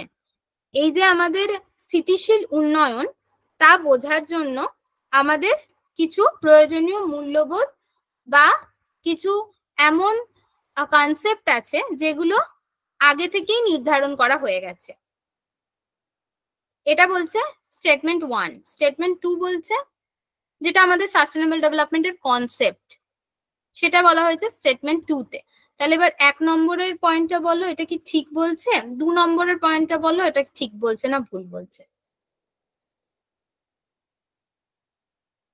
সাস্টেনেবল 1 নম্বর পয়েন্টের বোঝার চেষ্টা করো। Understanding the concept of sustainable development is prerequisite for developing the values needed for it.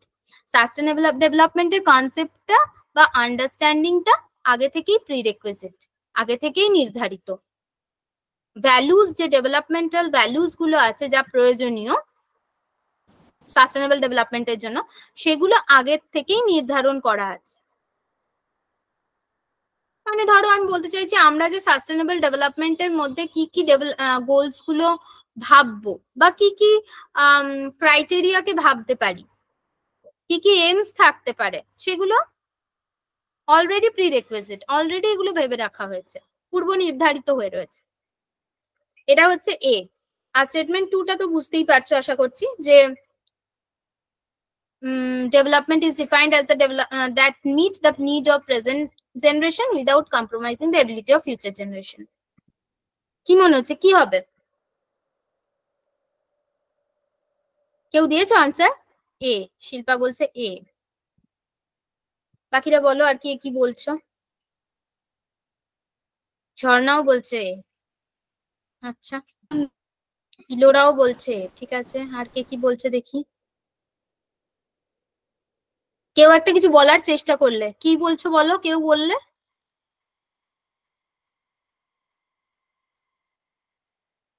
ঝর্ণা, ইলোরা, শিল্পা বলছে এ। আর মৌপিয়া, আর একজন কি জানি নাম আছে, মৌপিয়া, অর্চনা। অর্চনা, মৌপিয়া, তোমাদের কি মনে হচ্ছে বন্ধুরা ঠিক বলছে না ভুল বলছে? ম্যাম আমি স্ক্রিনটাই এই যা, দেখতে পাচ্ছি না। ম্যাম আমি কেউ দেখতে স্ক্রিনটাই পাচ্ছে দেখতে না? পাচ্ছি না। বাকিরা পাচ্ছ? হ্যাঁ ম্যাম দেখো। না ম্যাম দেখতে পাচ্ছি, হ্যাঁ ম্যাম, হ্যাঁ হ্যাঁ না ও, বেশ বেশ বেশ বেশ, আর একবার দেখে নাও তাহলে এই কনসেপ্টটা। সাস্টেনেবল ডেভেলপমেন্ট যে কনসেপ্ট, সেটা আগে থেকেই পূর্ব নির্ধারিত। তার ভ্যালুস গুলো, যে ভ্যালুস গুলো এর জন্য প্রয়োজন, সেটা পূর্ব নির্ধারিত। এটা কি সত্যি না মিথ্যা, কি মনে হচ্ছে? আমি বলে দিই তাহলে, যারা এ বলছো তারা ঠিক বলছো। এর ভ্যালুস গুলো পূর্ব নির্ধারিত হয়ে আছে। কি কি কি কি জিনিসের প্রয়োজন সাস্টেনেবল ডেভেলপমেন্টের জন্য, তার সেই বিষয়টা আমরা জেনে গেছি, আগে থেকেই জেনে গেছি। তারপরেই না আমরা গোলস গুলো নির্ধারণ করেছি।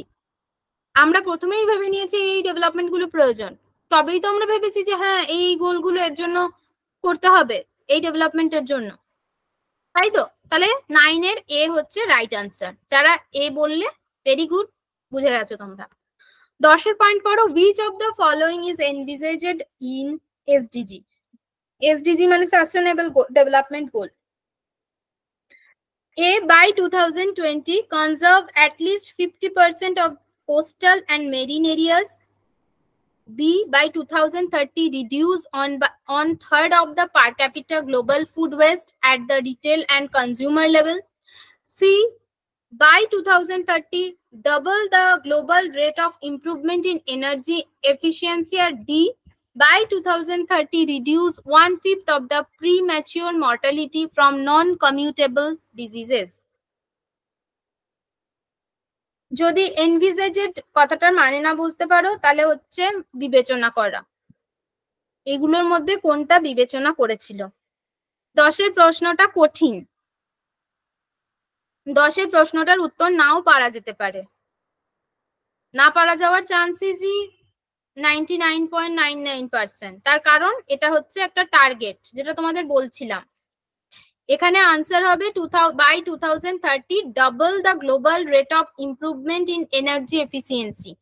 এনার্জি এফিসিয়েন্সির আন্ডারে একটা টার্গেট রয়েছে এরকম, যে গ্লোবাল রেট অফ ইমপ্রুভমেন্ট যেটা এনার্জি এফিসিয়েন্সি রয়েছে, সেটাকে ডাবল করে দিতে হবে বাই 2030। এর জন্য বলছিলাম একবার করে টার্গেটস গুলোর দিকেও আমাদের নজর দিয়ে যেতে হবে, যেখানে কি আছে এরকম ডেটার কথা বলা আছে। ঠিক আছে, এই ছিল 10 নম্বর।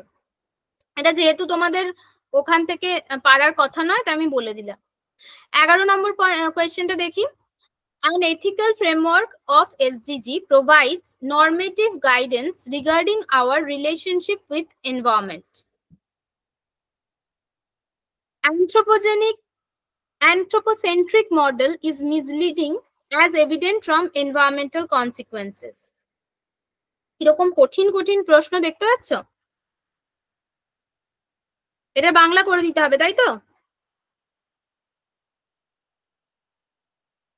হ্যাঁ ma'am.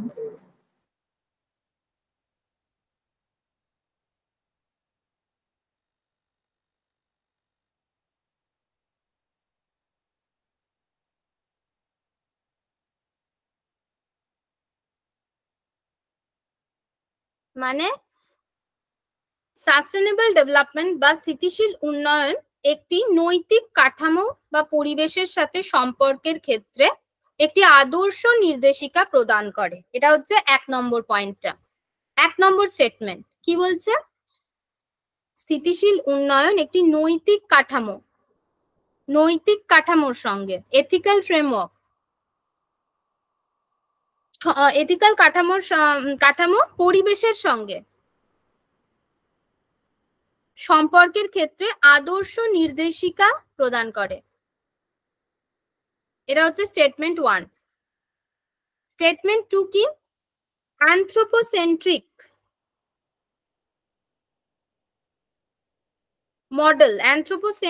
model is misleading as evident from its environmental consequences. মানে একটি নৃকেন্দ্রিক মডেল বিভ্রান্তিকর কারণের পরিবেশগত পরিণতি থেকে স্পষ্ট। এটা হচ্ছে স্টেটমেন্ট 2। কি মনে হচ্ছে? ম্যাম 2 এর মানেটা শোনা গেল না, ঠিক আরেকবার বলুন। নৃকেন্দ্রিক মডেল মিসলিডিং মানে বিভ্রান্তিকর কারণ, মিসলিডিং এভিডেন্ট মানে বিভ্রান্তিকর কারণের পরিবেশগত পরিণতি থেকে স্পষ্ট। এটা হচ্ছে সেকেন্ড স্টেটমেন্টের মানে। প্রথম স্টেটমেন্ট বলছে স্থিতিশীল উন্নয়ন একটি নৈতিক কাঠামো বা পরিবেশের সঙ্গে সম্পর্কের ক্ষেত্রে আদর্শ নির্দেশিকা প্রদান করে। তার মানে কি, আমরা এসডিজি যদি আমরা এভাবে ভাবি যে এসডিজি তো সর্বক্ষেত্রে একটা ইনক্লুসিভিটির কথা বলছে, একটা এমন ডেভেলপমেন্টের কথা বলছে যেটা ওভারঅল ডেভেলপমেন্ট মানে সেখানে কি কি আসতে পারে? এথিক্স আসতে পারে, আমাদের সামাজিক সমাজ সম্পর্কে সচেতনতা আসতে পারে, পরিবেশ সম্পর্কে সচেতনতা আসতে পারে, মরালিটি সম্পর্কে সচেতনতা আসতে পারে। তাহলে এথিক্যাল ফ্রেমওয়ার্ক মানে নৈতিক কাঠামো বা পরিবেশের সঙ্গে সম্পর্কের ক্ষেত্রেও এটি নির্দেশিকা প্রদান করতেই পারে, তাই না? তার কারণ এটা তো একটা ওভারঅল ডেভেলপমেন্টের কথা বলা হচ্ছে। তার মানে 1 নম্বর আনসারটা সঠিক হওয়ার সম্ভাবনা অনেকটাই দেখা যাচ্ছে, তাই না? হ্যাঁ ম্যাম, 1 এরটা আদর্শ নির্দেশিকা, হ্যাঁ ট্রু হবে। আদর্শ নির্দেশিকা বলছে, আমরা সবসময় পড়ছি সাস্টেনেবল ডেভেলপমেন্টের ক্ষেত্রে আদর্শ একটা ডেভেলপমেন্টের কথা বলা হচ্ছে। তাহলে এখানে কিওয়ার্ড যদি ধরতে যাই আমরা, তাহলে কি হবে? যে নরমেটিভ গাইডেন্স, একটা এমন সম্পর্কের কথা বা এমন নির্দেশিকার কথা বলা হচ্ছে যেখানে নৈতিক কাঠামোর সঙ্গে পরিবেশের ডেভেলপমেন্ট হয়, পরিবেশ উল্লেখ রয়েছে, এনভায়রনমেন্টের উল্লেখ রয়েছে, তার মানে এসডিজির সাথে রিলেটেড বিষয়, এথিক্স এর উল্লেখ রয়েছে, এথিক্যাল ফ্রেমওয়ার্কের উল্লেখ রয়েছে, তার মানে পিপলের সঙ্গে রিলেটেড বিষয়। তার মানে 1 নম্বর উত্তরটা সঠিক হতে পারে, তাই তো? ধরে নিতে পারি। Statement 2 বলছে anthropocentric model is misleading as evident from its environmental consequences. মানে কি, নৃকেন্দ্রিক মডেল বিভ্রান্তিকর কারণের পরিবেশগত পরিণতি থেকে স্পষ্ট। এর জন্য আবার আমাদের একটু এই মডেলটা কি সেটা জানতে হবে, সেটা আমরা নেক্সট দিন করব, ঠিক আছে? অলরেডি অনেক দেরি হয়ে গেছে, আমরা বাকি 3টে আছে এটা করে নিই। তো এটার আনসার কিন্তু এটাই হবে, এ হবে। Both statement 1 and statement 2 is correct, ঠিক আছে? 12 নম্বর প্রশ্নতে এসো। which of the followings are SDGs? Life below water, zero deforestation, clean water, clean air. এগুলোর মধ্যে কোন কোনগুলোর কথা এসডিজি তে বলা হয়েছে? এ বি সি ডি। এটা তো পারবে না? এসিডির কথা বলা হয়েছে, এসিইর কথা বলা হয়েছে, এবিডির কথা বলা হয়েছে, এবিডিইর কথা বলা হয়েছে। কার কথা বলা হয়েছে?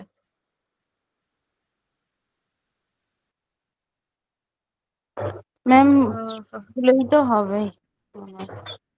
কোনটা ম্যাম বলো, 4টেই লিখেছো? 4টেই ম্যাম হবে। বি এর অপশনটা কি আছে বলবেন? বি এর অপশনটা 2 এরটা এসিই, life below water, clean water. ও সরি, ই কেন আছে? ই তো নেই এখানে, ডি ধরে নাও। হুম, ই একটা কিছু পয়েন্ট তাহলে ছিল হয়তো, যেটা এখন এখানে নেই। ঠিক আছে, তোমরা সেটাকে ডি ধরে নিতে পারো, ক্লিন ওয়াটার ধরে নিতে পারো। দেখো, বি এর কথা কিন্তু কোথাও বলা নেই।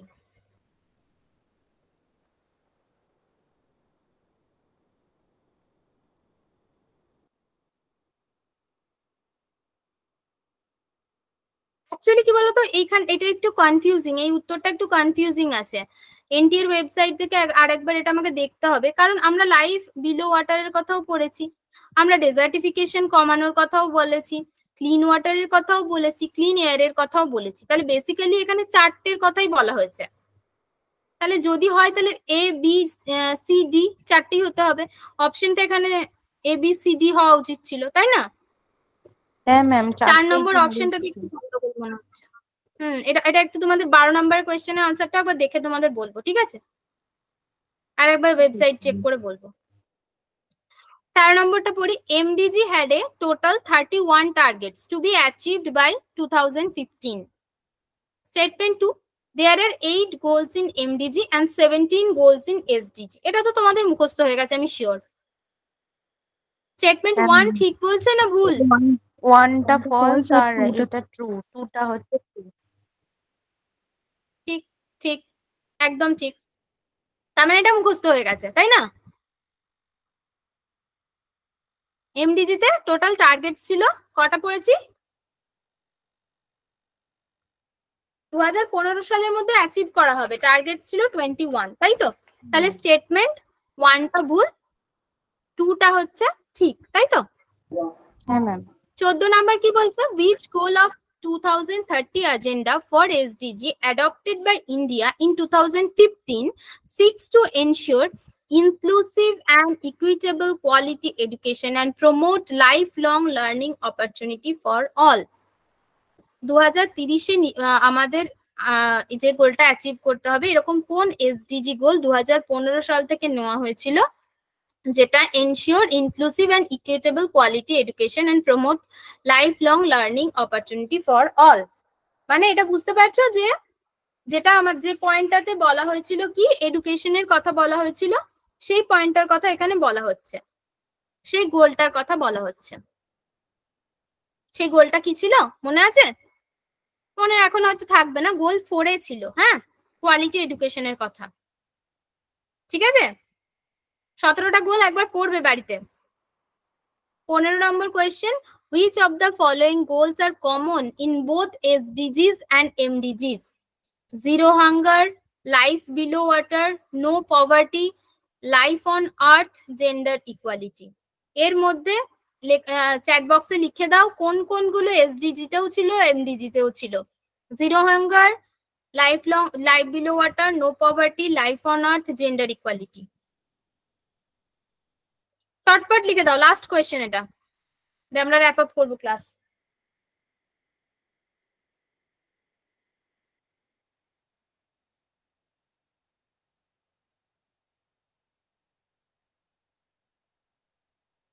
মনে নেই কারো?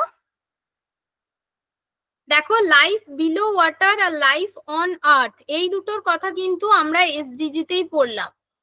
ন্যারো 8টা পড়েছিলাম, এমডিজি তে ন্যারো 8টা গোলের কথা পড়েছিলাম, এসডিজি তে ব্রডার 17টা গোলের কথা পড়লাম। সেখানে আমরা লাইফ বিলো ওয়াটার একটা পয়েন্ট পড়েছিলাম, লাইফ অন আর্থ পড়েছিলাম। তাহলে কমন গোল কোনগুলো? Zero hunger, no poverty, gender equality, এই তিনটে হচ্ছে কমন গোল, ঠিক আছে? ক্লিয়ার? সবাই বুঝতে পেরেছো? হ্যাঁ ম্যাম। এখানে আমাদের 1 নম্বর সাবহেডিংটা আজকে শেষ হলো। কোনো কনফিউশন, কোনো কোয়েশ্চেন?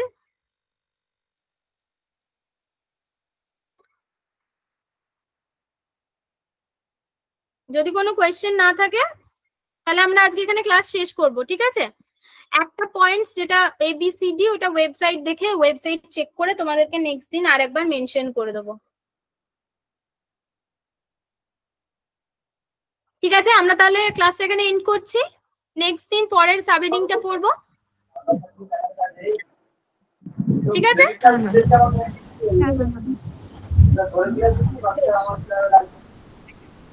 তাহলে সবাই লিভ করে যাও।